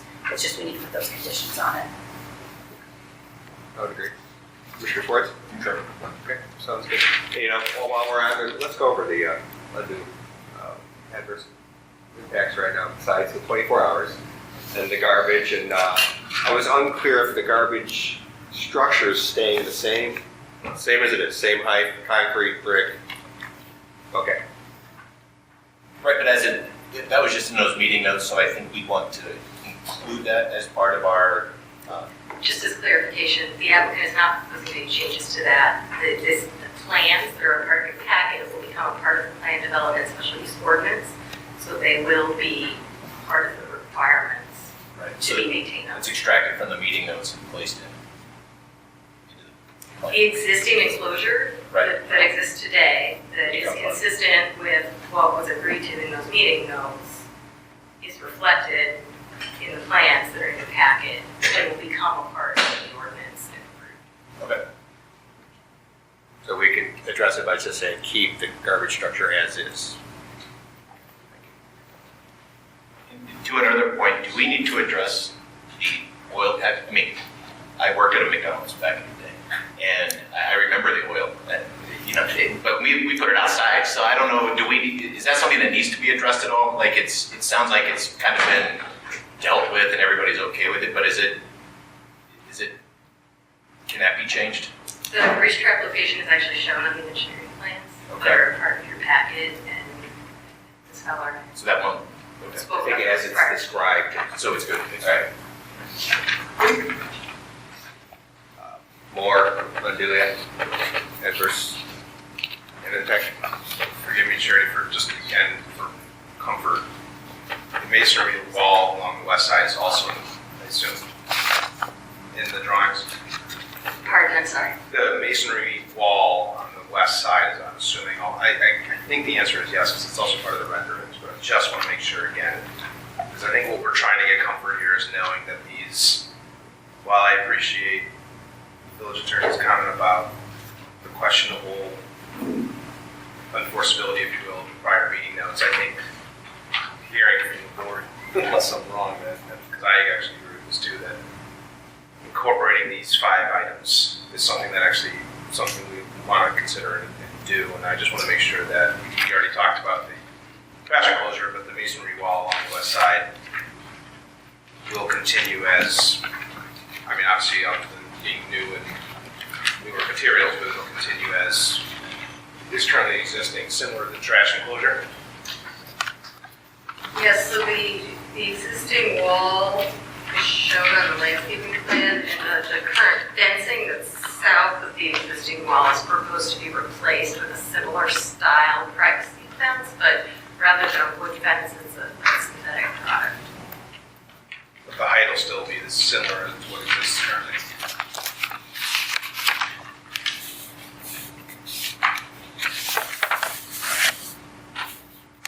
Are you comfortable or? Yes, okay. I can't sure, but that wall that you're referring to, that's all staying as part of the trash barrel, that brick wall. Okay, thank you. So it was brought up, Charity, just about the chief. Could we get something from him, just maybe a little bit more clarity on, if there are a lot of calls, 911 calls from there, just a bit more. I don't know how he would do that, but maybe you could talk to him. I think it would be helpful to have that information. Calls for service from the McDonald's location, not just traffic incidents at that intersection, right? So obviously, Ogden and Ridge Road is a high traffic. Yeah, sure. area. No. Just clarify. It'd be helpful. Thank you.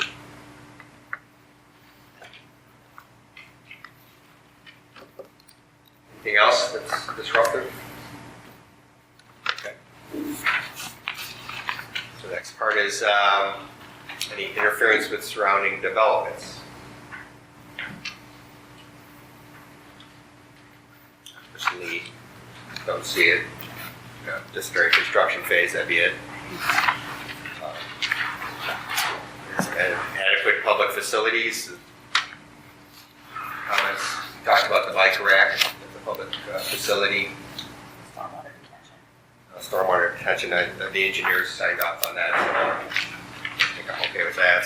It specifically says refuse disposal, so I want to make sure that we address, which we will, right? Okay. But that's one, because it's specifically named. Okay. Yeah, I'm sure all the engineers, I read the light standards were good. I'm sure the electric standards are all good. The engineers approved all that. Okay. The one I did see, I think, in the staff materials, the bike rack location, I don't know if it merits discussion. I think I saw moving it to where I guess you would park your bike and not have to cross the traffic, right? In like the kind of the circular drive traffic. I haven't heard it really discussed yet, so I think it would be somewhat crossed. Is it your? I think this is the bike rack. Right, so it would be just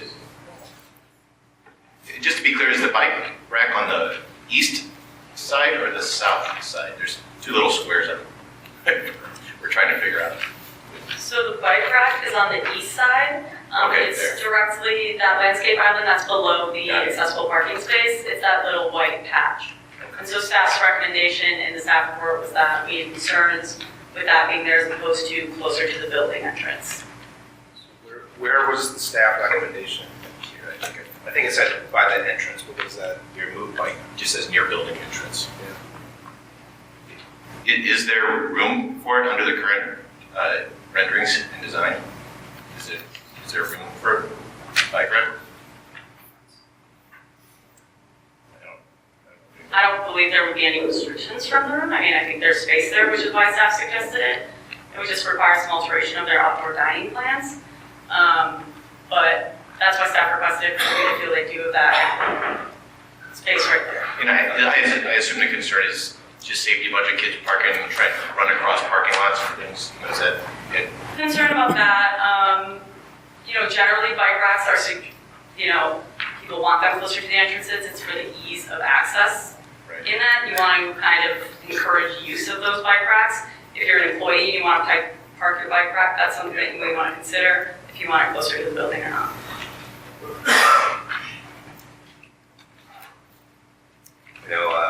During the presentation, they discussed the pedestrian area by the stoplight, also near the marker board there, the front marker board. Originally, the first plan was wholly inadequate. There was way too little room standing there at the lights on Ogden and La Grange Road. If you'd like to take a look at that for a second, see if you think it's okay. And could you give me how many feet from the curb to the, I guess it's a planter? Is that what it is? I can probably figure it out for you. Give me a second. Ballpark would be good. I'll figure it out for you. Because that's obviously, people accumulate there, now you got a sign and everything else.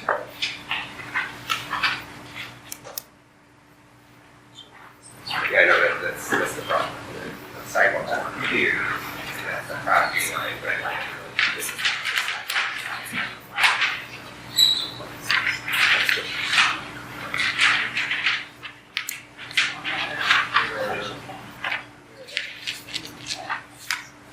At the other square.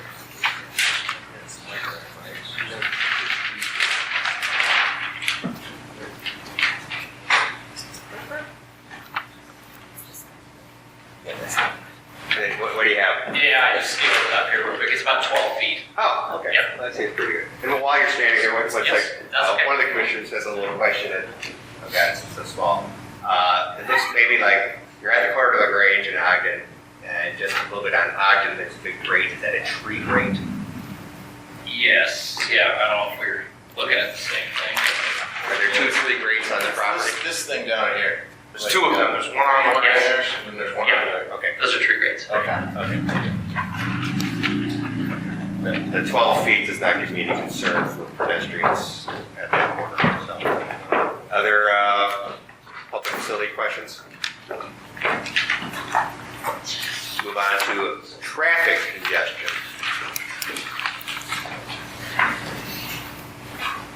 For what it's worth, I actually, I know this is a tight spot, so I think there's always going to be some level of concern.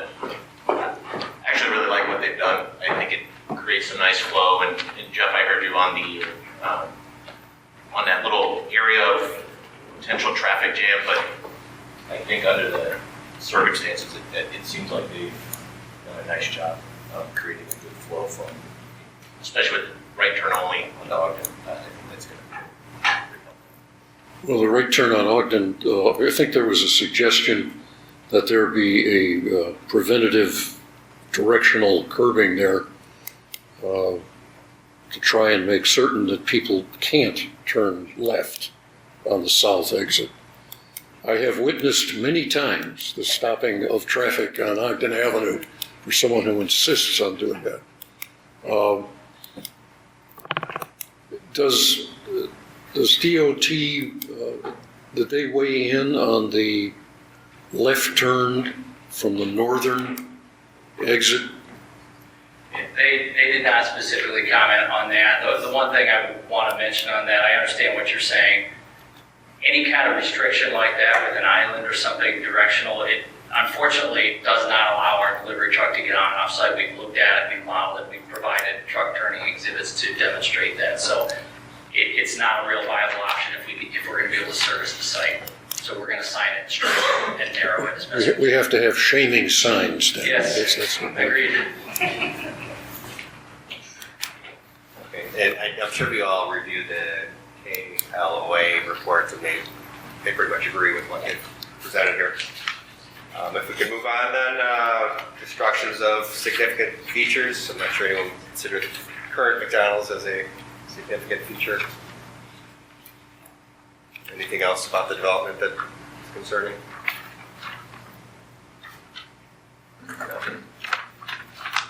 Okay. Well, compliance with standards.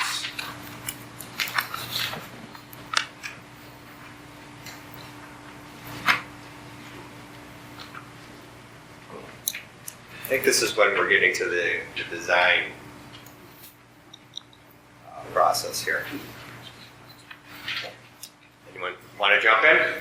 Yeah, I'm wondering how these materials align with other McDonald's in the area. I think Commissioner, I can be a commissioner, that's fine. I think you asked it in the earlier meeting in the fall about how do the data for other McDonald's compare to this one? I think I read. So I'm wondering, are these materials what we like seeing in other McDonald's? How does that pull the character of La Grange into it? I don't know if anyone had any thoughts on that. I know that the rendering was different from the materials we see here, the hardy board. Just wondering what Can you everyone speak thoughts more on. into the mic? Sorry, just I guess the first question would go to the applicant. Is this a standard feature at most McDonald's? yeah, how does this relate to I don't know perhaps how- adjacent McDonald's in nearby villages? So this is not a standard brick, as because we did present our standard brick previously at our preliminary meeting and was turned down with our standard design. So we did reach out to McDonald's and come up with an alternative to try to more match the surrounding buildings in the area. So this is tying to like uptown La Grange is kind of the thought there, right? Is that you guys are using the apartment complex to the east as kind of the There's also the building across Ogden to the south. Chipotle? Yes. I think the one, if you could put that one slide up where it's probably this slide actually, where you can see Uptown in the background. Yeah, absolutely. And then I do want to say that I do have some pictures for the commission of the McDonald's that are owned by the family, if you would like to see some pictures of those. You see the range of the design. Yeah, That'd be helpful, yeah.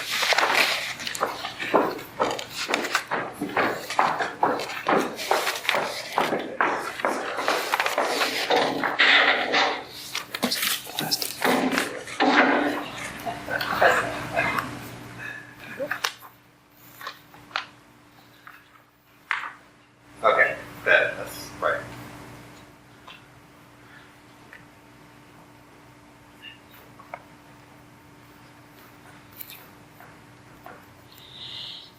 Forgive me, I'll reopen it. Okay, that's no problem. That's no problem. I think for the other commissioners, when we did the pre-application meeting, it was strongly suggested that they come in with a product that's more real brick. And we felt that it was in line with many of the buildings right on that corner and throughout La Grange in general. So that was our take back then. I'm assuming it's a cost factor that is the reason why it didn't come back with a spec structure.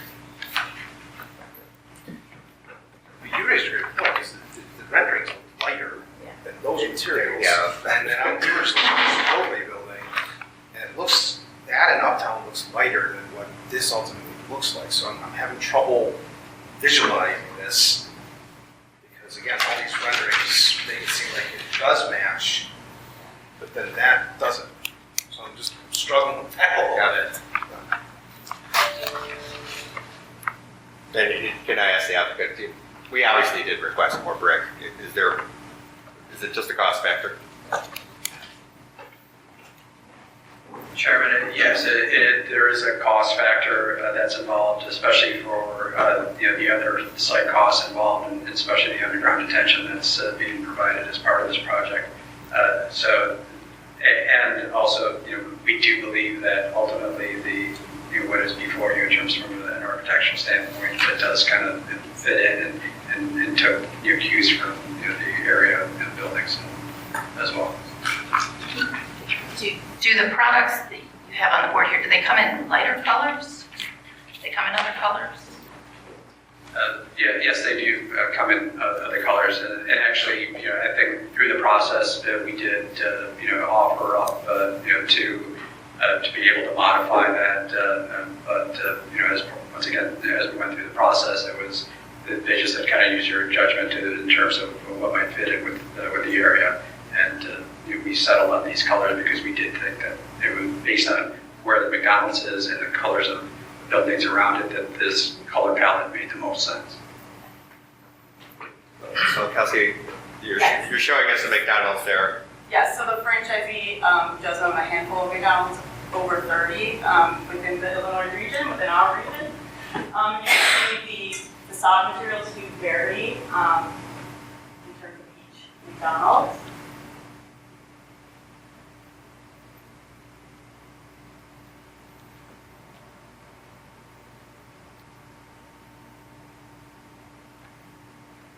All of those This seem was something lighter. more similar to what's proposed. Right. So I guess there really is no standard, but there's a particular feel that you're getting. Go back to that last one, please. That one. That kind of seems what is being proposed here. Yeah, it's darker, yeah.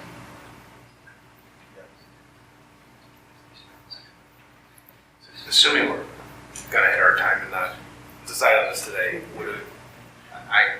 I would like to see, if possible, something that might, at least what a rendering would look like for something a little lighter to match what's across the street and what's at Uptown. So I don't know if that's something that's possible, at least just to see.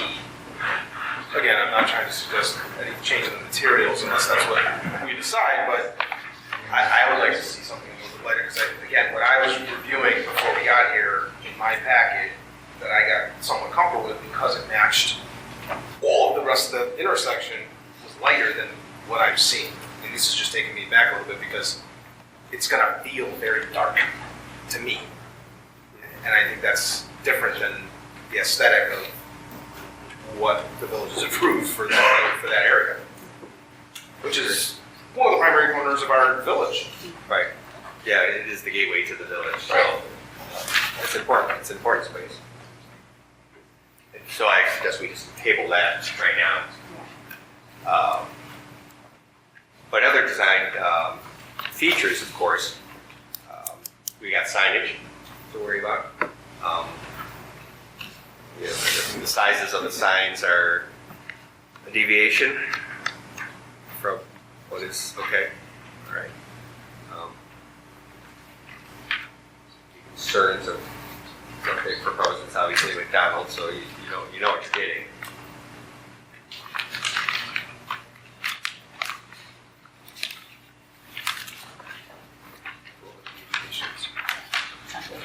Yeah, page 11, deviations, if you like to look at.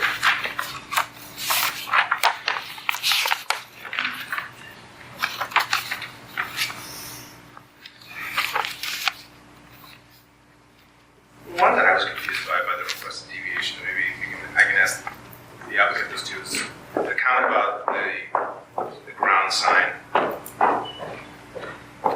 setback is 8.4, but the applicant is mentioning 8 feet to allow flexibility during construction. I was confused by that. What's the need for that? Flexibility during construction, what does that mean? I think it comes down to how that wall ultimately gets, it's kind of a complicated thing. It's built inside of this planter wall that's there on the corner. So we wanted 8 foot as the variance that we're asking for it to be able to, it would only go further, it wouldn't go closer than that. So you really have, you got your 12-foot sidewalk, and then you have another 8-foot setback from that. Correct. Is where the Yeah, so 7.5 feet further than what it is today, but 8 foot is what we're asking for to be able to place it in within that planter. There's got to be, we're not going closer than 8 feet, but we might go a little bit back. Okay.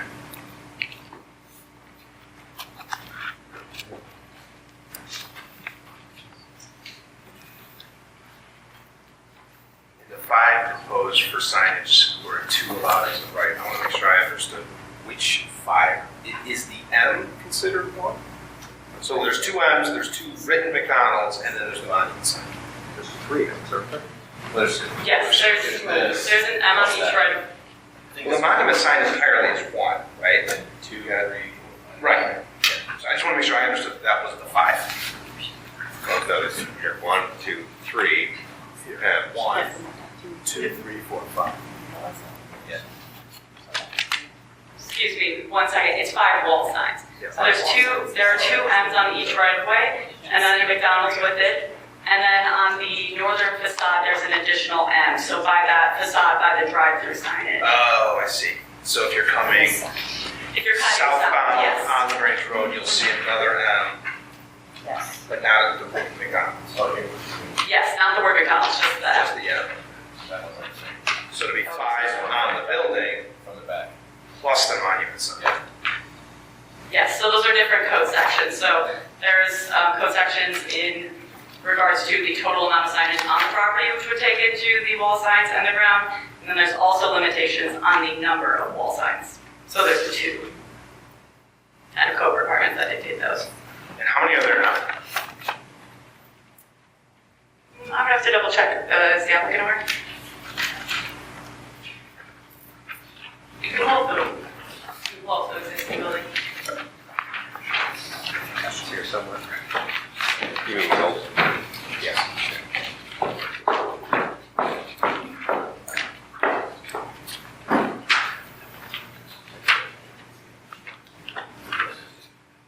Maybe on the other side.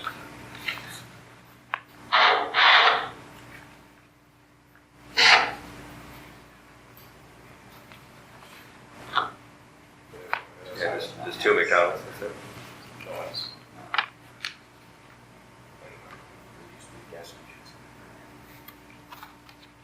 Right, so it'd be blocked if there wasn't. And in terms of the signage, when the restaurant's not open, the signs aren't lit. Is that correct? So the M's in the McDonald's are not lit. Is that right? I believe that's correct. Okay. Yes.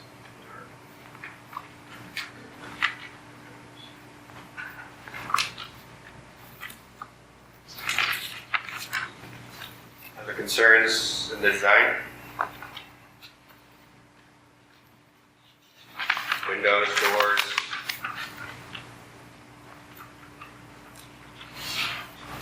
The actual drive-through signage? When people do online ordering, do they walk in or do they drive through to pick it up?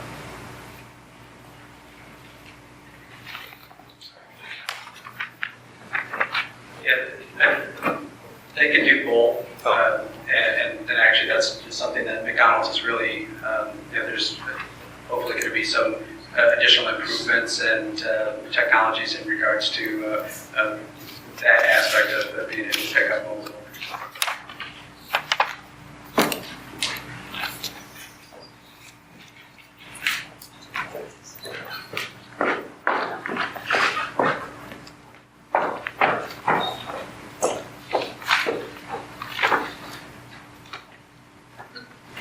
I don't have any objection to the signage.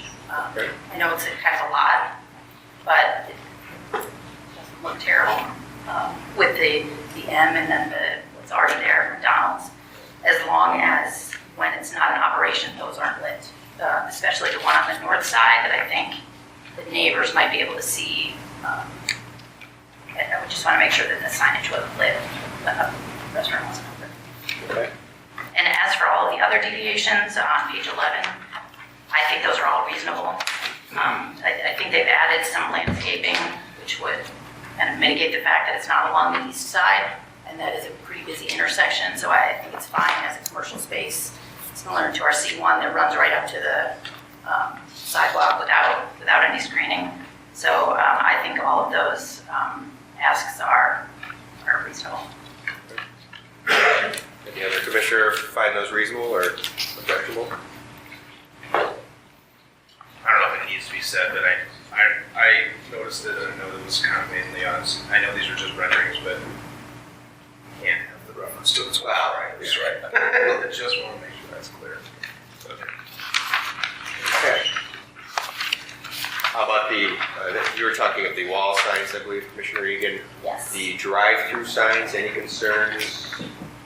There's a bunch of other signs for directional signs. I really have no input on. As far as I'm concerned, as long as the drive-through signs are on the La Grange Road side and nowhere near the residential side, I'm fine with that. Yeah, it's reasonable, yeah. Okay. Okay.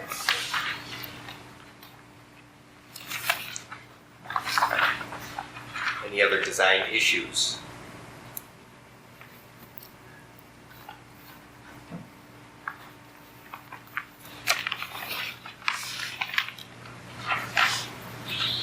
Okay. No one has anything else? If we could continue.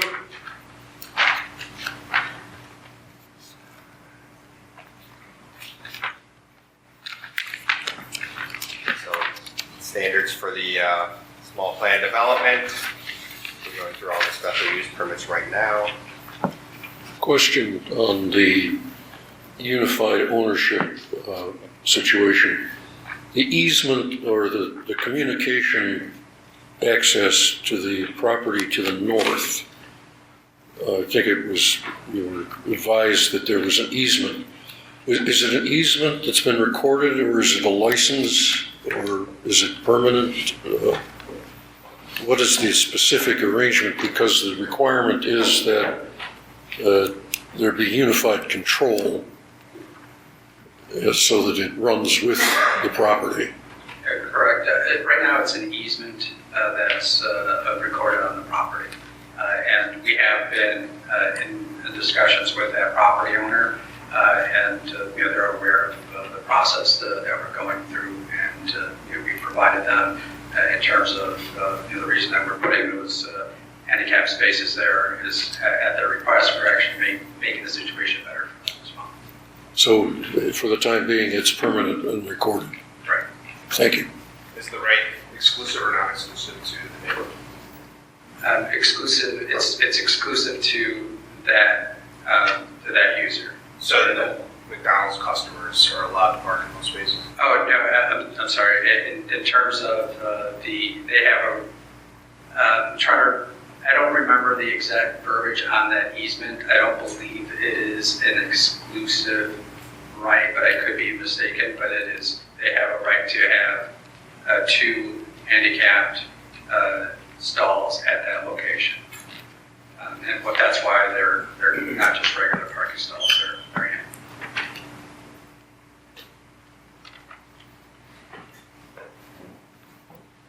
Okay, so that kind of covered a little bit the unified ownership, talked a little bit about the easement. The north, the other covenants and restrictions, I think our village attorney talked about the covenant not necessarily being part of this deal. Okay.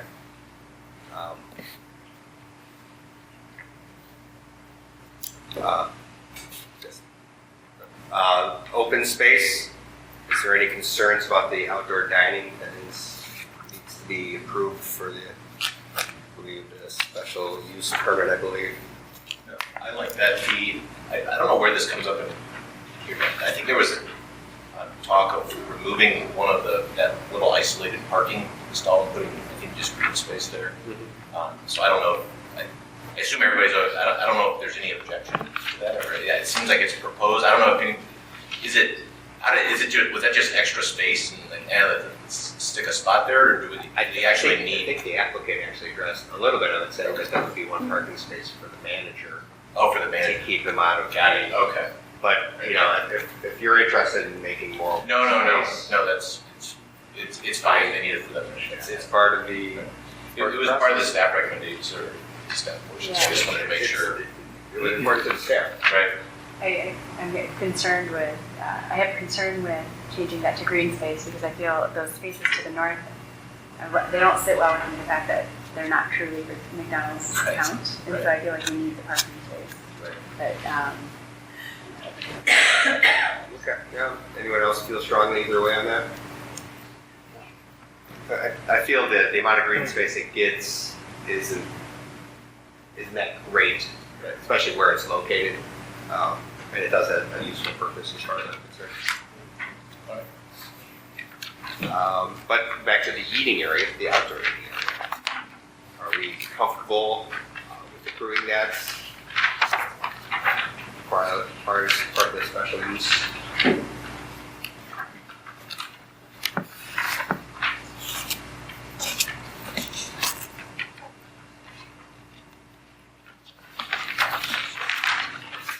I think so. I don't think there's any reason to not allow them to have outdoor dining.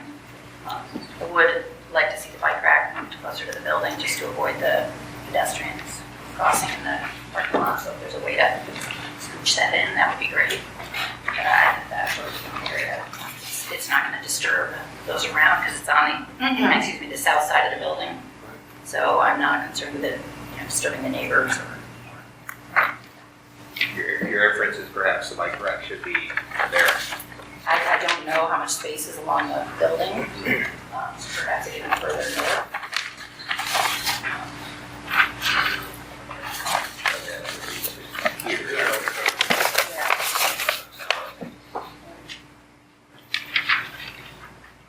Outdoor dining to the east side of the conference table here. I just have a question about in the winter, when there's no one out there eating, do the railings remain? Or do those stay up? It's a fixed railing and people would just walk around it and be no seating out there in the winter? Would it be put away or? They're fixed, so they don't. They're fixed seating as well. Okay, thank you. Is there a shade component? Okay, there's a little bit, yes. When I was looking at this, my concern, just based on the rendering, is you're gonna have these temporary stalls where the staff's gonna come out to deliver to people but even if they don't, you're gonna have people that wanna go back to La Grange Road. That's the path they're gonna follow, right? Sure. That's tight. And so I just wondered to what degree you wanna see those cement poles or something like that for safety purposes. God forbid somebody hits the accelerator. I'm not sure this is gonna protect against pedestrians that are sitting there eating, or kids that, might get away from the parents and run over here. I had some concern here that there might be a safety issue. So additional bollards or plant shades?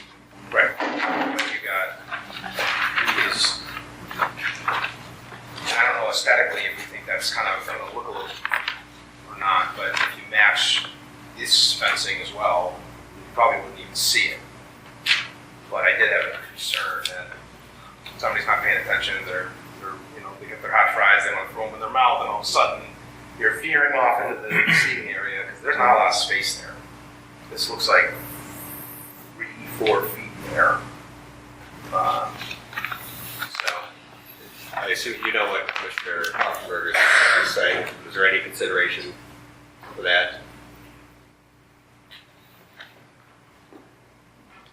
Chairman, in terms of consideration for that, we, like Dan mentioned, this overall design is something that McDonald's uses. In terms of concerns about folks after they pick up their food based on that turning and moving angle that they would need to make.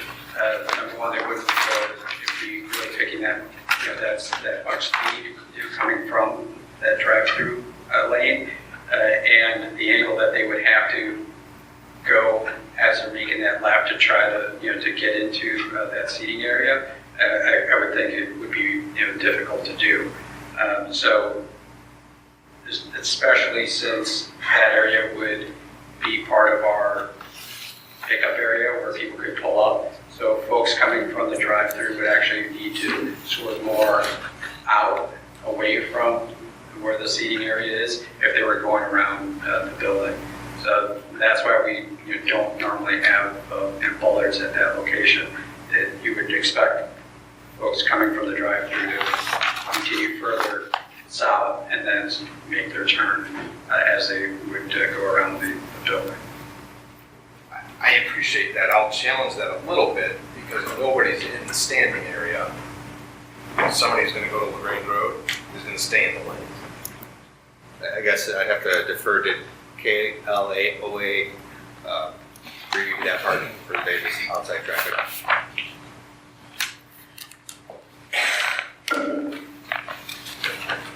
So actually, KLOA was engaged, normally KLOA is our traffic consultant.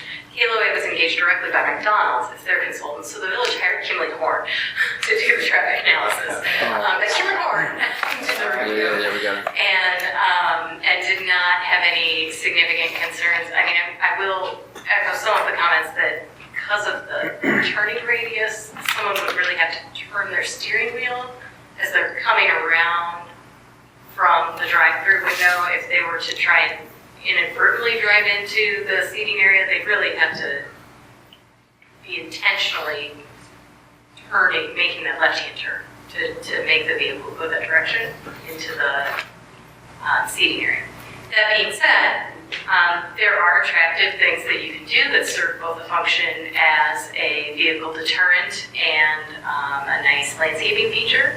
The village uses this very same thing with some of our landscape planters that we use throughout the downtown. So there are options probably that could be considered in addition to the fencing, maybe in certain strategic places to add some additional deterrent in the outdoor patio area.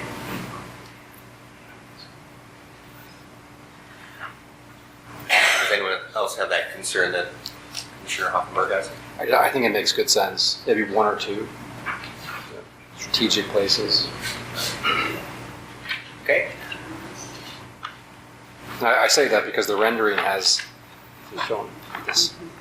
I don't know which page it's on, but it's got a car with. It's actually on the curb. It's on the curb. I saw that. At least it appears to be.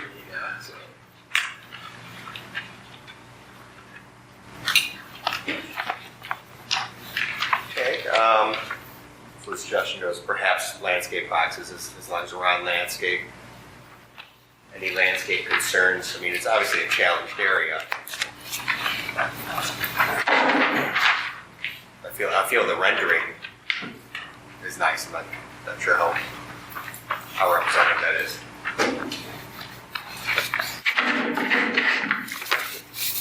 concerns? Okay. Then public improvements. I know fixing the sidewalks, fixing the paver bricks in the sidewalks. I'm not sure how expensive that is, frankly.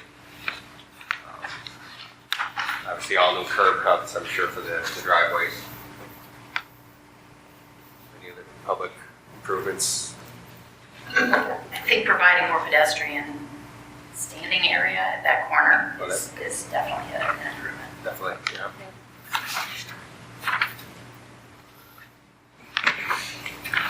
Anything else? Public improvements. Okay.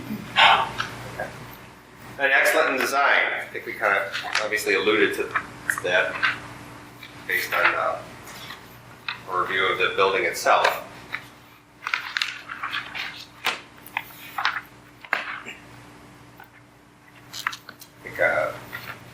I think we are going to eventually request you guys to do a little more mock-up and see what else you can offer. I think the darkness and heaviness of it, and it's not the brick material that originally requested. Not sure it's totally in line with that corner.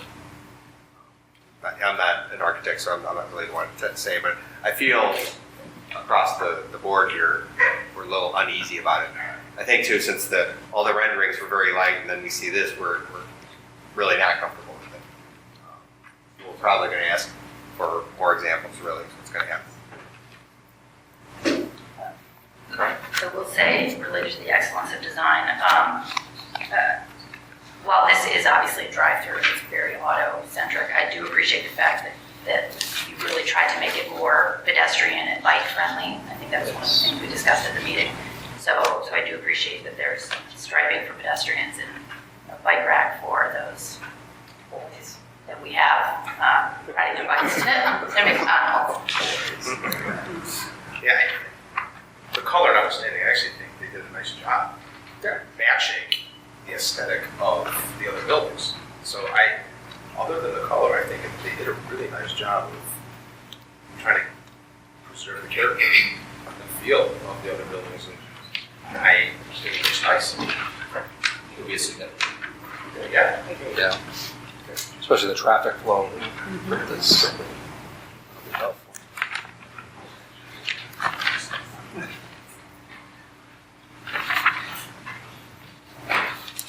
Okay, then I'll throw it out to the commissioners. Is there more that you want to learn or dig into now? Because otherwise, at this point, I may ask for continuance, just solely on the basis of this, the coloration and the materials, to see if we have other options. Anyone like to explore anything else? Staff, is there, and I guess we had questions about the police activity, if that's also possible. Is there any other suggestions to facilitate this process? So I think what I'm hearing is that you would like to continue the hearing to the next meeting in order for the applicant to provide a revised proposal, or at least revised rendering, I think a revised proposal for the building materials, the exterior materials, and an elevation and revised samples, maybe options even along those lines for consideration, as well as reports of past police reports or calls for service at McDonald's. Other than that, I don't have any other notes of additional information that you're seeking at this time. Do we want to see where suggestions are for where the bike rack would be moved? Yeah, sure. Yeah, that'd be good. And also to the applicant, I guess, you've heard us, and for the audience, I think, we're going towards not 24-hour, not allowing that probably. And it seems like we're looking for the daily trash pickup. We really didn't vote on it yet, but just so you're prepared for when you come back, you'll have commentary on whether that's totally impossible or, if it's going to work for you. So, overall, I think you've heard that you've done a good job, but this is our job to be to look at these proposals and make sure it's the best for the village. So, it doesn't happen right away. It takes a couple meetings. that's basically the process. So at this point, I guess. Mr. Chair, Yes. if I may for 1 second. Please. So I think there is a lack of clarity about whether the request for 24 hours was formally part of the application or not. Okay. And since we're coming back anyway, I think that what I would recommend is that we ask the applicant whether they want to amend their application formally with a simple letter asking for 24 hours. Now, that they have a right to ask. Doesn't mean that you have to recommend approval if you don't think that's appropriate. But I think it's important on two fronts, one of which is it should be formal if it's going to be asked. And I also I think it would be wise to include that in a new notice so it's clear to the public so that nobody raises it, if that's going to be part of the formal application. So as you think about dates to continue to, I think we need enough time to make sure that the notices, if that's going to be included, we would have sufficient time to get those out. And so you may want to ask the applicant if at this point they intend to amend their application to include a request for 24 hours, or if they would like to leave that out based on where we sit this evening. You've heard. What would your response be? Chairman, the hours of operation as currently constituted is not something that we're going to be able to move forward with. So in terms of, I believe we previously submitted in response to inquiries in terms of hours of operation and our intent, information to the fact that we did in fact want to have the option of going to 24 hours. All that being said, I acknowledge Council's recommendation to submit a formal letter regarding the application. We will do so. I will confer with my client in terms of whether it's going to be 24 hours or something less than that. However, the existing current hours of operation as previously approved is that is something we're definitely going to be requesting gets changed. So we will provide something to the village regarding that. I think before you go anywhere, dates are important. When would the letter have to be received to give enough notice for the next public meeting and so forth? June 13th is our next regular meeting date. So in order for that to go into the paper, we would need the letter.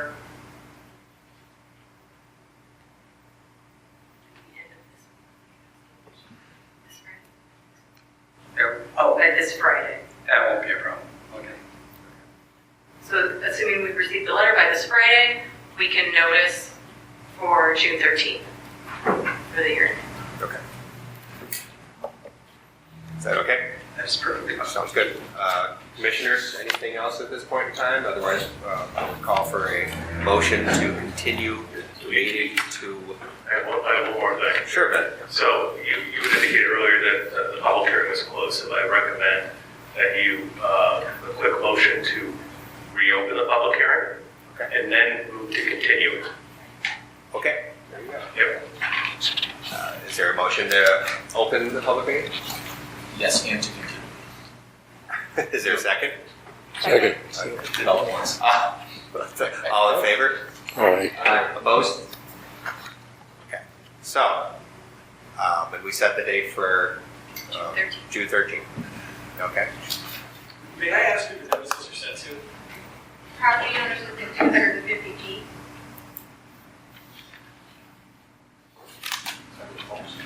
Okay, so that is that's the end of plan case 120 being continued to June 13th.